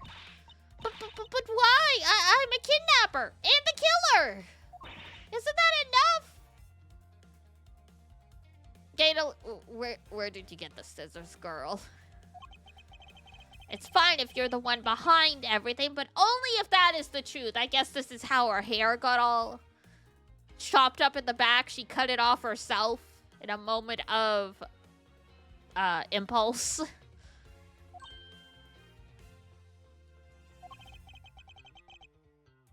Now then, will you tell us the truth? Or is there some reason why you can't? Nope. I'm just gonna lick my lollipop right now. I've had a change of heart. I think I'd enjoy seeing you sulk away as the losing mutt. Alright, you heard me. Let's hear all about all the evil deeds you committed today. Oh boy, here we go. Miss Pop's confession. The one who came up with the kidnapping plan was the butler, Mr. Deacon. We knew that we could get rich by holding land hostage. $1 million does not go as far as it used to. Especially when you're splitting it between multiple parties. Mr. Amano would pay anything to get his son back after all. Everything was going according to plan, but as soon as we got the money, Mr. Deacon turned on me and tried to kill me. There, are you satisfied? She just confessed to her crimes a second time. At least you have the guts to admit what you've done. I can at least respect that much. Miss Pops, is what you said really the truth? Yes, it is. If that is the truth, it certainly isn't the whole truth. Because there is something that seems a bit too improbable in her confession. Something's just a little too convenient here.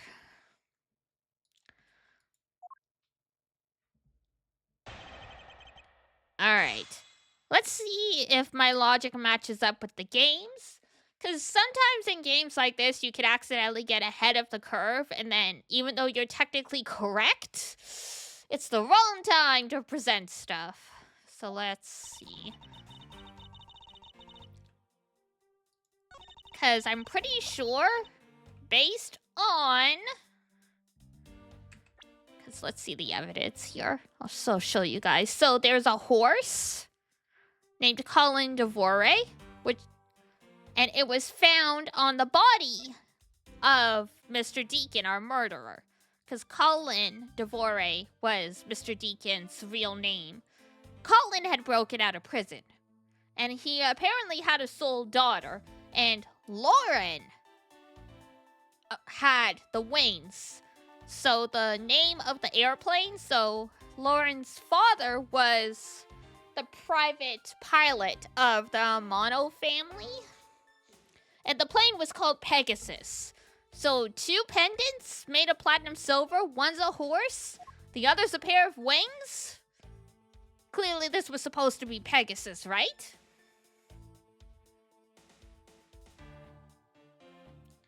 So that's why I'm like, I don't know if it's time to present, but it feels like the point that the game wants you to make is, hold on, it's really weird that, you know, this dude would kill his daughter. For money, especially. But whether or not I can make it at that point?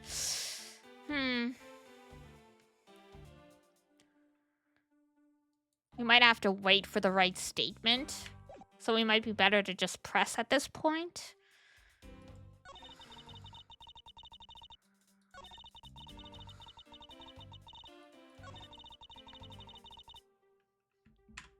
Alright, we'll start here.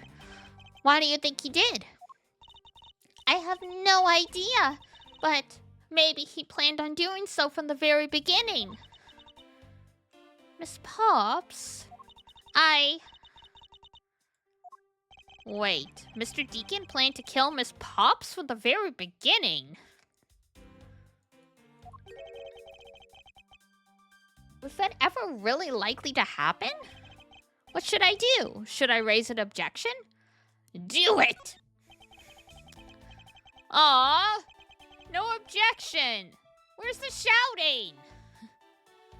I'm sorry, but I don't think what you just claimed is all that likely. Huh?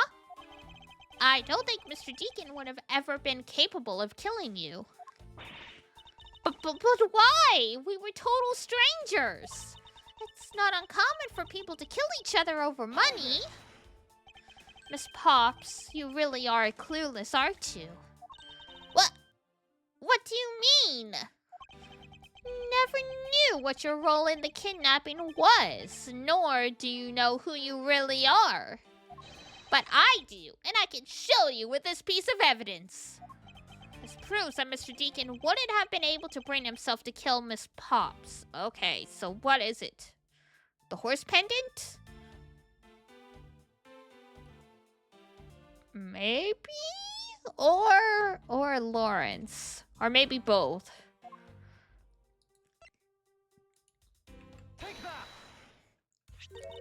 Why are you showing this to me? So what about the pendant?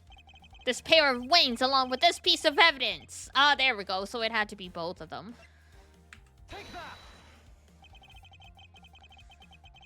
These 2 pendants resemble each other, wouldn't you say?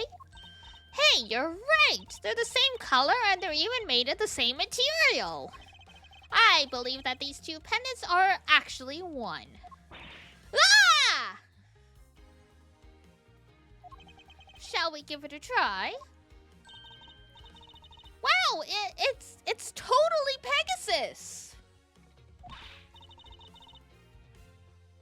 But why? Why does my pendant match up with Mr. Deacon's? Have you guys never talked about it?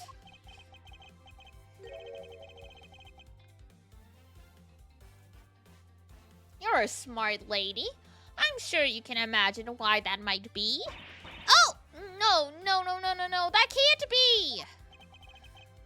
So the two make a set.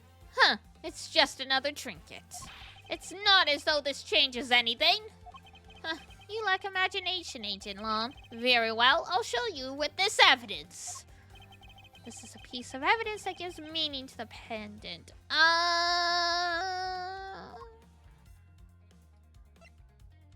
The records? Oliver Deacon was just an alias for this man. His real name was Colin Devore, the name that is etched onto the horse pendant. What? An alias? I thought it was Lauren for a second, so I pitched my voice up. No, it was Lon. His voice just cracked for a second there.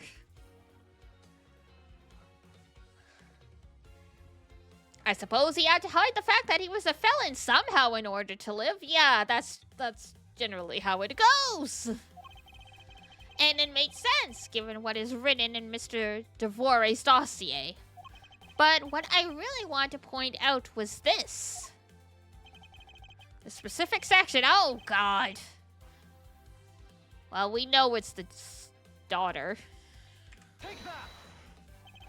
Mr. Devore had one daughter, and her name is Lauren Pops. That's a lie! That person was not my father! He couldn't come out and tell you he was your father because he was in hiding. However, I believe he was trying to secretly watch over you. Damn. Sweet! Maybe not really the smartest thing to do, considering the dossier even says that the daughter and the wife were under surveillance. Do you still believe that a man like that could kill the daughter he was separated from?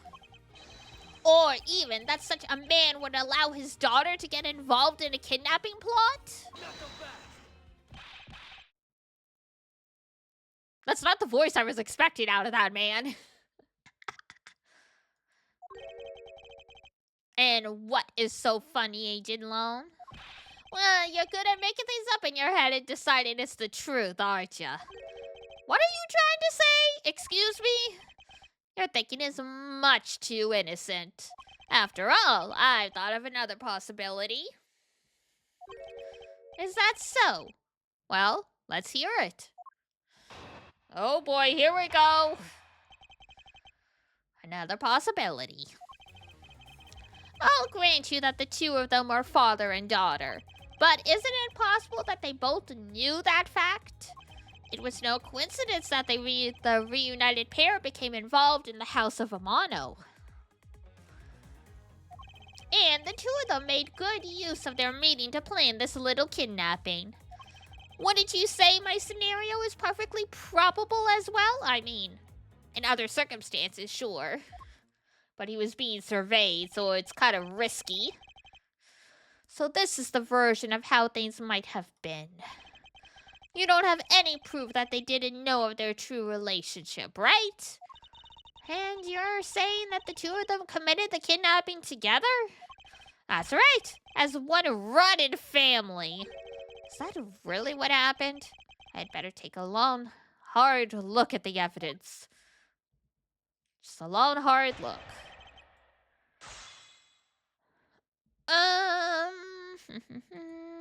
Let's see. Father and daughter. That they met.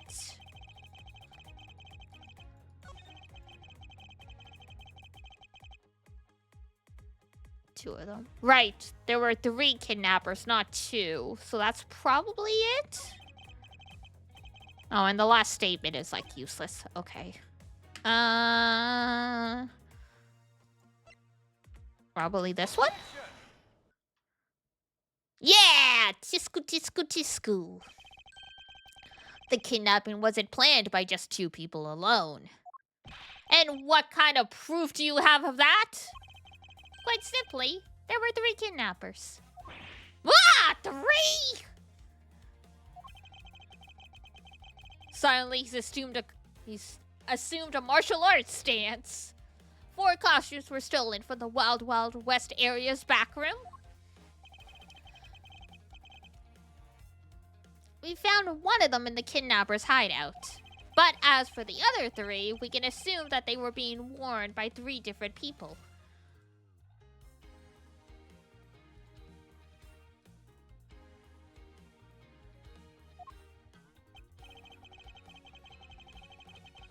We also found a set of 3 cups and 3 folding chairs that were used in the hideout. It all clearly points to a 3-man group. And I believe this 3rd person is the real mastermind behind the killing. Or the kidnapping. The kidnapping that turned into a killing.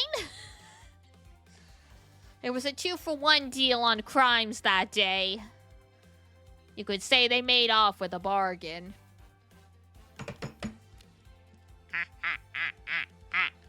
Thank you, I'm here all day every week.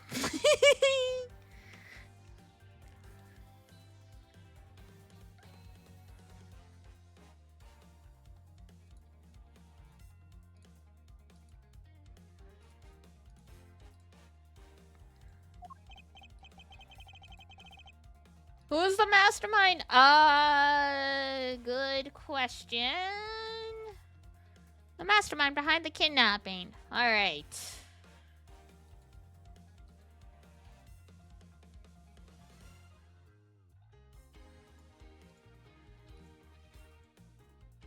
It has to be either Amano or his son, right? Like they planned this out for some reason?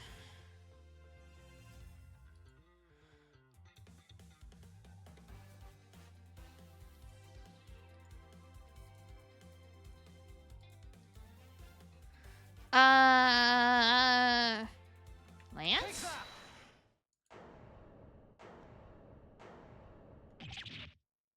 Oh, I got it. I got it in 1, guys.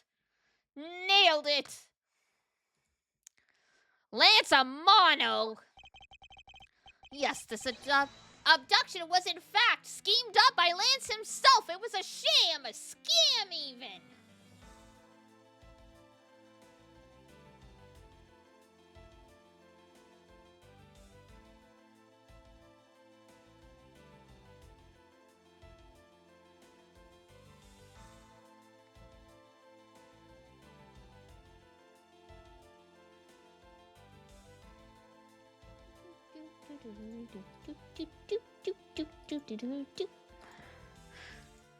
Recall what he said when he appeared before us. Did you see the faces of your kidnappers? No, I didn't see their faces, but 2. One was a woman.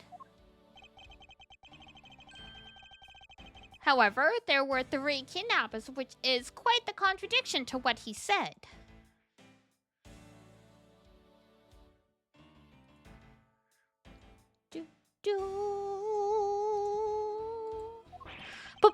But I know I only saw 2 people. This guy was being held hostage. It's possible he couldn't see all 3 of them. Kid's looking a little suspicious. Yes. About when you were being held. I have my doubts about what happened. Rip.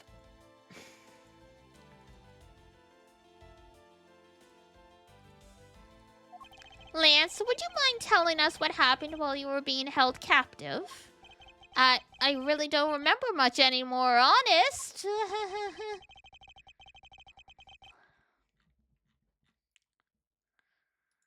But if I don't tell you at least something, you won't believe me at all, will you? Nope. Lance's testimony. I was kidnapped yesterday morning. They had me shut in that room, blindfolded the entire time. But the kidnapper suddenly disappeared around the time I heard rain falling outside. I see, you heard rain.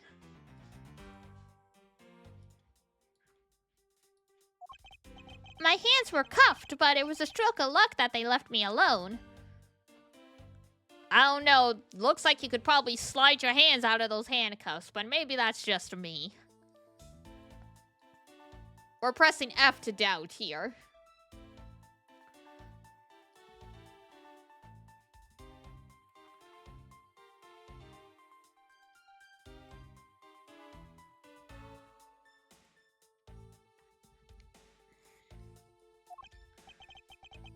I made my escape and ran away from that room as fast as I could.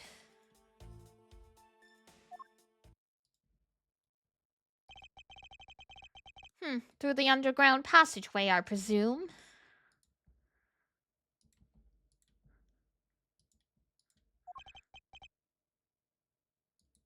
Oh, that's suspicious. Why are you pausing? Are you okay? Sorry, I really didn't want to recall that horrible ordeal, but bro is thinking fast. But now you believe me, right? Not really. Gotta be honest with ya. No, not quite yet. Ah! How can you not? Why do you look at me with icy daggers in your eyes? Because he's a prosecutor and because they're all like that. I'll have you know, Agent Lone, a prosecutor's eyes are for discerning the truth. And should they be interpreted to be cruel at times, then so be it.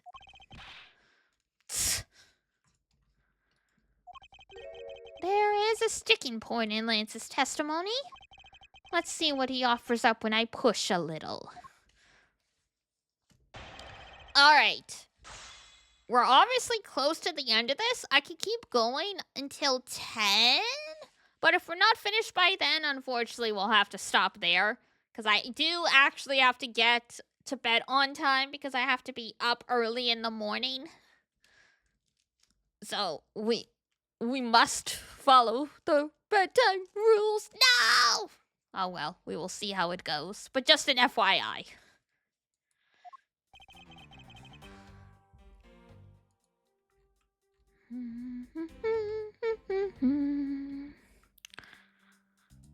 Alright.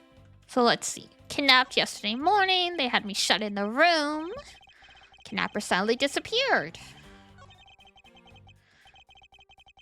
They left me alone. I made my escape and ran away from that room as fast as I could.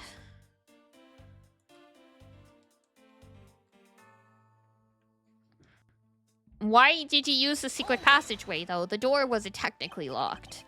How did you manage to escape? I wanted to just get out of there, but the door leading outside was locked. Now there's a lie. Which is why I had to use the underground passageway to make my escape.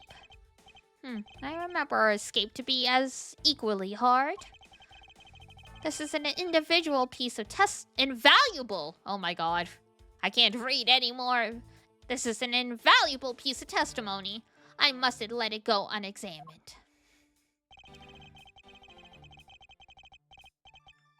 Incorrect. It was blocked from the inside with a sword. You say that the door leading out was locked, but was it really? Did his handcuffs just fly off for a second there? We're talking about the room behind the saloon front, right? Look, I heard that it took quite a few men to get that thing open, right, Sheena? Yes, that's correct. Then take a look at this! What is that? A sword? It's not an especially reliable one. If it's broken like that, well, it's a prop. Allow me to start from the end. My conclusion is that the door was never locked. It was simply held shut by this sword, which was used to jam the handle.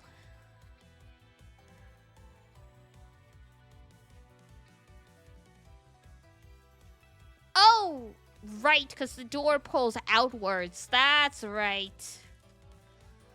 I was trying to think why this would work, considering if the door pushes inwards, the sword wouldn't do shit, right? But I know in Japan it's more common for all the doors to be pull doors. So like you pull them open, they open outwards. Rather than it being more common for them to open inwards like it is in the West. So if they were trying to pull the door open, then yes, the sword would work.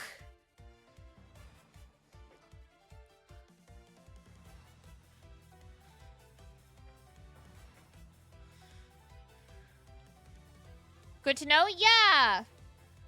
From my understanding, I heard, now, like, don't quote me on this, because I have no basis for it, but other than hearsay, I heard it's to help keep dirt out. And that's also why they have gekkons, like that raised step, where you put all your shoes. It's to help keep dirt and stuff from getting in. So if the door opens outwards, then like you're not gonna like quote unquote push dirt in by like pushing the door and going inside. That's what someone told me at some point ages ago. No idea if it's actually true or not, but I guess take it with a grain of salt. But it makes sense.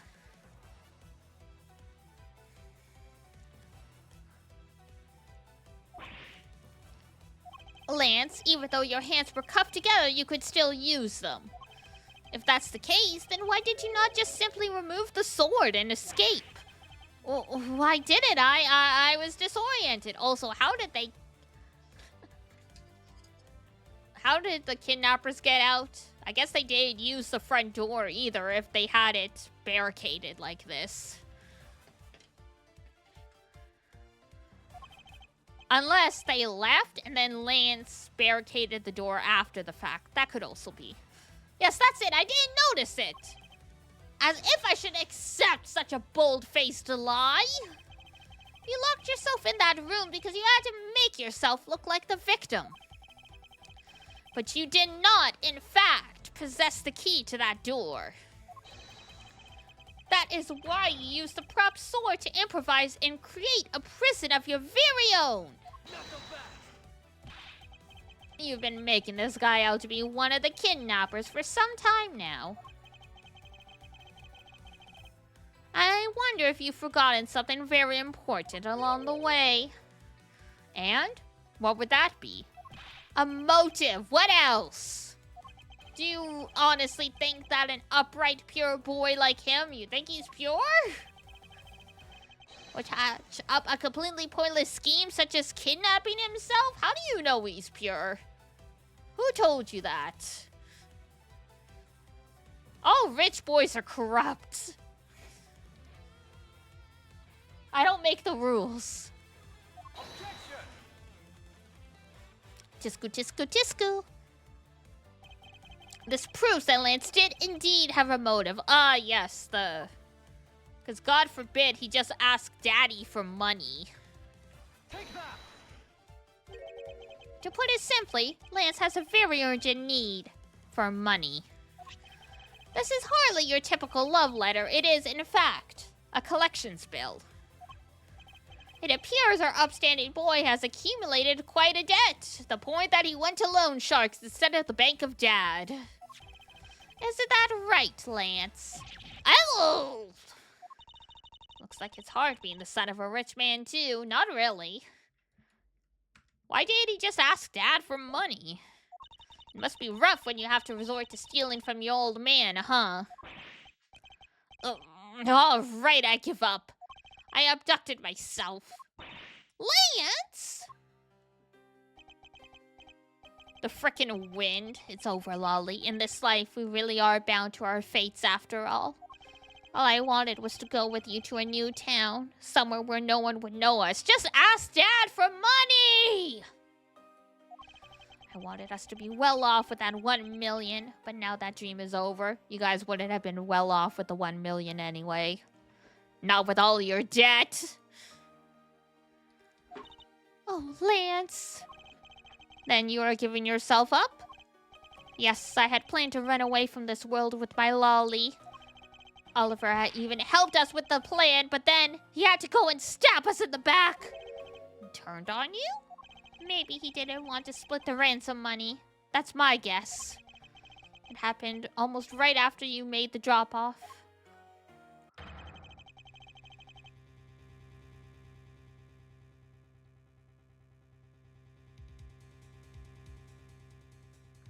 When we were alone, he attacked me all of a sudden. After a brief struggle, I was able to contain him and keep him under control. It's not that hard to keep control of a very skinny 50-year-old man.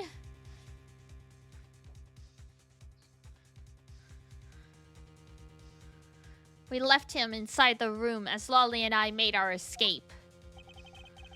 We wore different costumes and split up. Lolly left first in the blue badger costume. That would mean the purpose our Meekin saw was Miss Pops. But right then, the old man just had to wake up. I was careless and he tackled me pretty hard from behind. Then, Oliver put on a bad badger costume, took the suitcase with $1 million and ran. And what, you just let him? What, were you unconscious? I contacted Lolly right away and warned her that he had a gun. They had no idea that they were related, so I thought that it could only end badly. And you didn't think to tell her? I still don't believe it. That person is not my father. Because if he was, I just killed my own father. Lolly, then, it really was you? I don't know about that. Chain of events.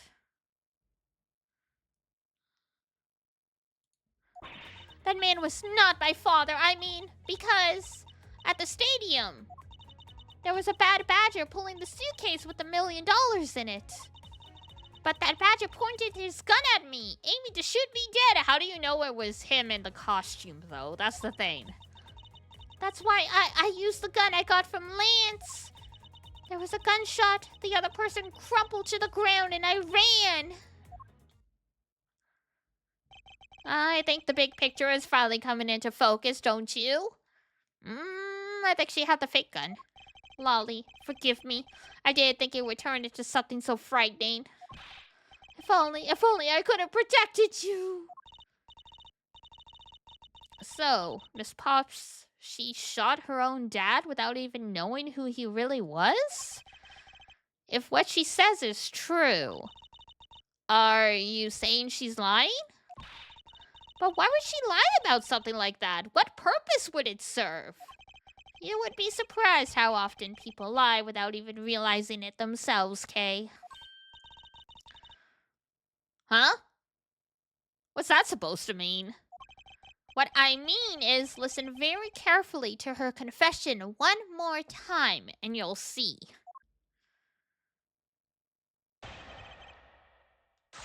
Chain of events.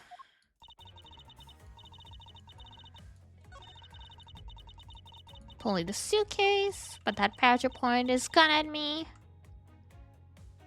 I mean, it's supposed to be a fake gun.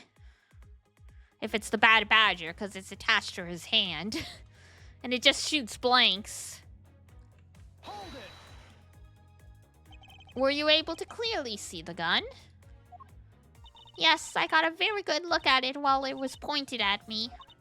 Oh, Father, why would you try to shoot me? Do you really think a father would shoot his own daughter, Mr. Edgeworth? I mean, it does happen. I don't know. I don't want to believe in myself. But it's true. My father's left arm. Oh! Hang on.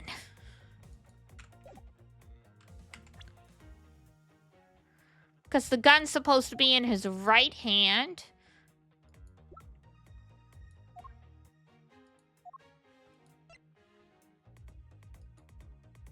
And did it... Where's his profile? Right-handed. I feel like most people shoot guns using their dominant hand. So it's probably a little weird to be shooting with the left if it was the victim. Miss Pops, please calm down and take a deep breath. And then, would you allow me to please hear that last statement one more time? Yes, of course.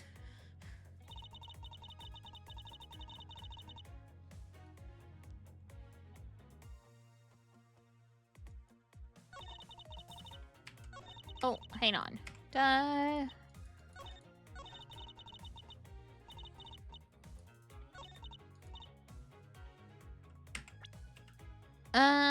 So either it's the profiles that show it's supposed to be in the right hand, or it's this. We'll try this. Got it! I have here a dossier on your father. And according to this, your father was right-handed. Ah, then the person pointing a gun at you from atop the stage was not Mr. Deacon. Hold on there, Mr. Prosecutor. I think you need to take a refresher course. The Bad Badger has a model gun attached to his right hand, which is why the only hand he could have held the real gun with was his left. Isn't it possible that it went down like that? 2 guns! Boom, boom. Agent Lon, were you paying attention to what Miss Pops was saying? Then again, I suppose I can't expect someone who has never set foot in a court to catch it. Wow, rude. Enough with the smugness. He is sweating like crazy. Out with it already. Miss Pops told us earlier. There was a Bad Badger pulling the suitcase with $1 million in it. According to you, the Bad Badger had the gun in his left hand. Oh, right, both hands were occupied then. Which would mean he was pulling the suitcase with his right hand. I mean, I guess you probably could. The gun was glued on after all, but... Is that correct, Miss Pops? Yes, exactly. And I'm sure it was the Bad Badger. It had those huge sunglasses on. Well, if that's the case, even I can see this. There is a huge contradiction. Yes, Miss Pops claims to have seen the Bad Badger, and yet the Bad Badger had both of his hands full. These 2 pieces of information contradict each other, so one must be wrong.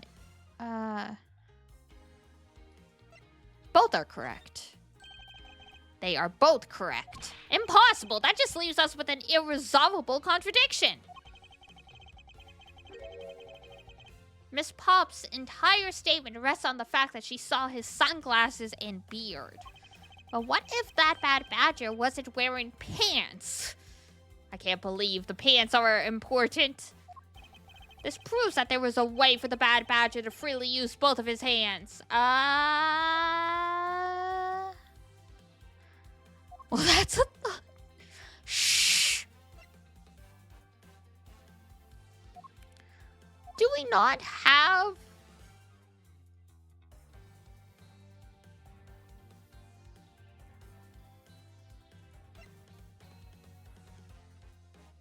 Take that. I was gonna say, is there not the body? But I guess we have to just present the head.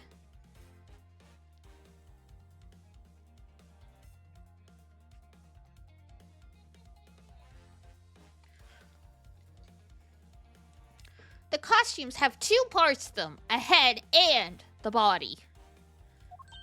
Oh, I get it now. The head Miss Pop saw was probably really the head of the Bad Badger. However, it is not possible that the body was that of an entirely different badger. A different one? Yeah, you know. Put more bluntly, I believe it was the lower half of this badger.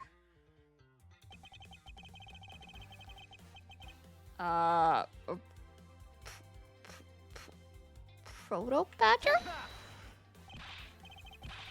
The heck is that? It's the proto-badger. Yes, and it's a simple matter of process of elimination.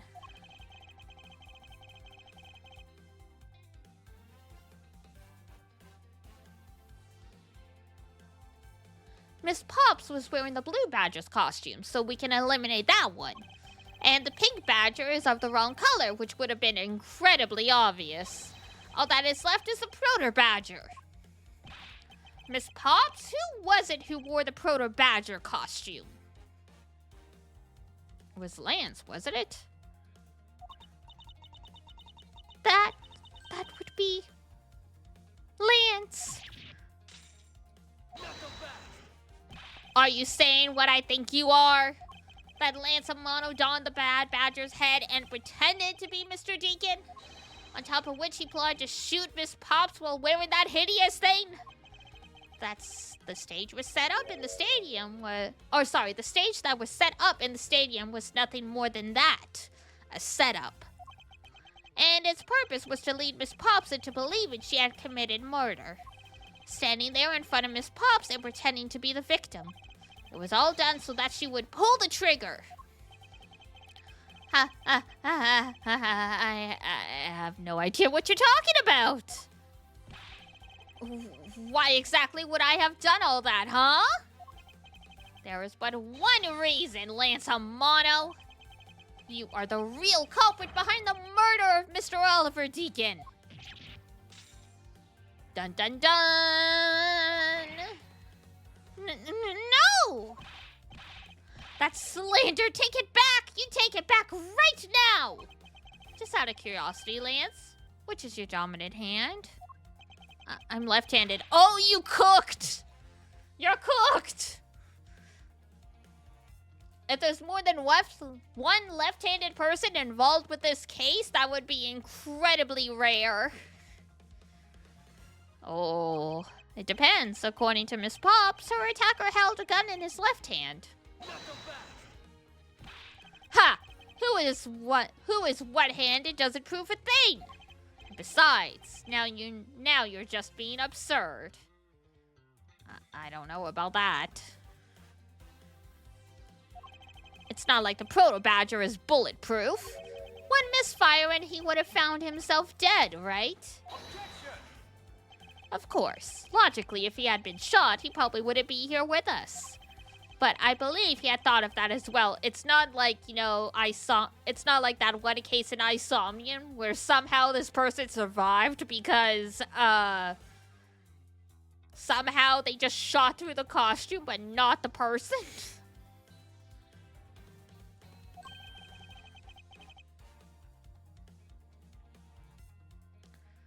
Should be all the evidence you need. Would it be hit by a bullet? The model gun. We found 1/2 of a Bad Badger costume in the hideout, a broken one. It was not the same one that the victim was wearing, plus it was missing something.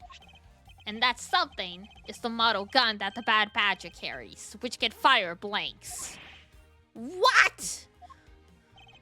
Miss Pops, where is the gun you use now? I threw it away into the sea. Well,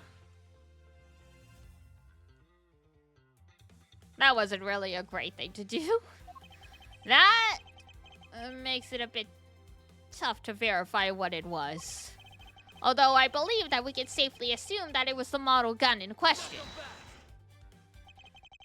We can only hope.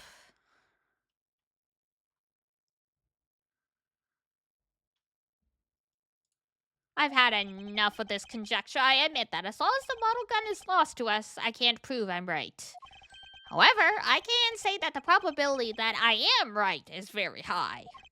Okay, let's pretend that you're right and the murder at the stadium was a fabrication. In that case, where do you think the murder really took place, Mr. Prosecutor? I don't know yet. Ha! I knew you were full of it. However, I do believe that the murder took place during an earlier time frame. Oh, we just keep going. Please wait, it's simply not possible. Because I saw Mr. Deacon after he was restrained by Lance. She saw the victim in the state of being restrained. Oh, well, this is probably as good a place as any. Will you let me save? Can I save? Yes, I can. Alright. Looks like we still got a decent amount of this case left. but we're getting pretty close to the end. So next time we play this, that'll be the third case. There's usually 4 to 5 cases in these games, so we're almost done the first Ace Attorney investigations. Woo! That's exciting. I'm looking forward to getting back to the main series and Apollo Justice and the shenanigans. Because once we get to the second investigations game, that's when we're in more uncharted territory for me. Like, I've played all of the other Ace Attorney games, like all the ones with Apollo, but I've only played those once, like 10 years ago, versus the original trilogy that I would play frequently because they're like comfort games for me. So I remember some things from the later games, not a lot, so we will get some genuine moments of shock, I'm sure.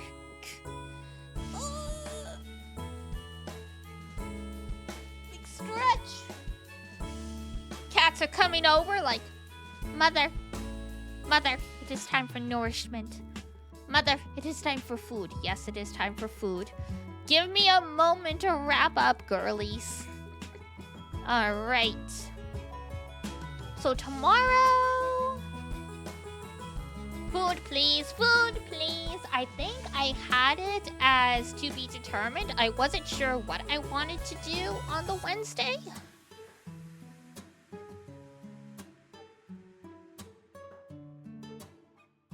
Yes, correct. Having an indecisive moment, so we will see what I feel like playing with you guys tomorrow. I'll try and let you guys know in advance, so if you really want to come by, you guys can pop in.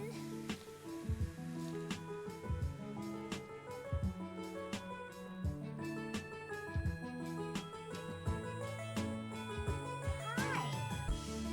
Yes, Pep. Soon.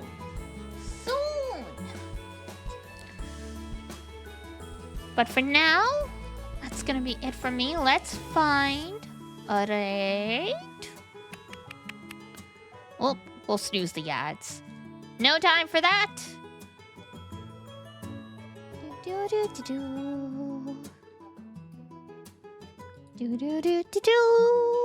Let's see. Enjoy. Take care. Thank you. All right.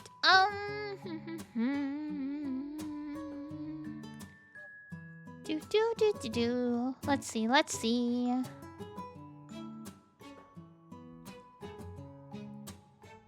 Eeny, meeny, miny, mo. Catch a tiger by the toe. If he hollers, let him go. Eeny, meeny, miny, mo. Okay, we'll go to Junie for more FF6. I was torn between Junie and Melly Imagination, who is drawing some art. It looks like art of Apothecary Diaries. I was torn, so we left it to Eeny, meeny, miny, mo.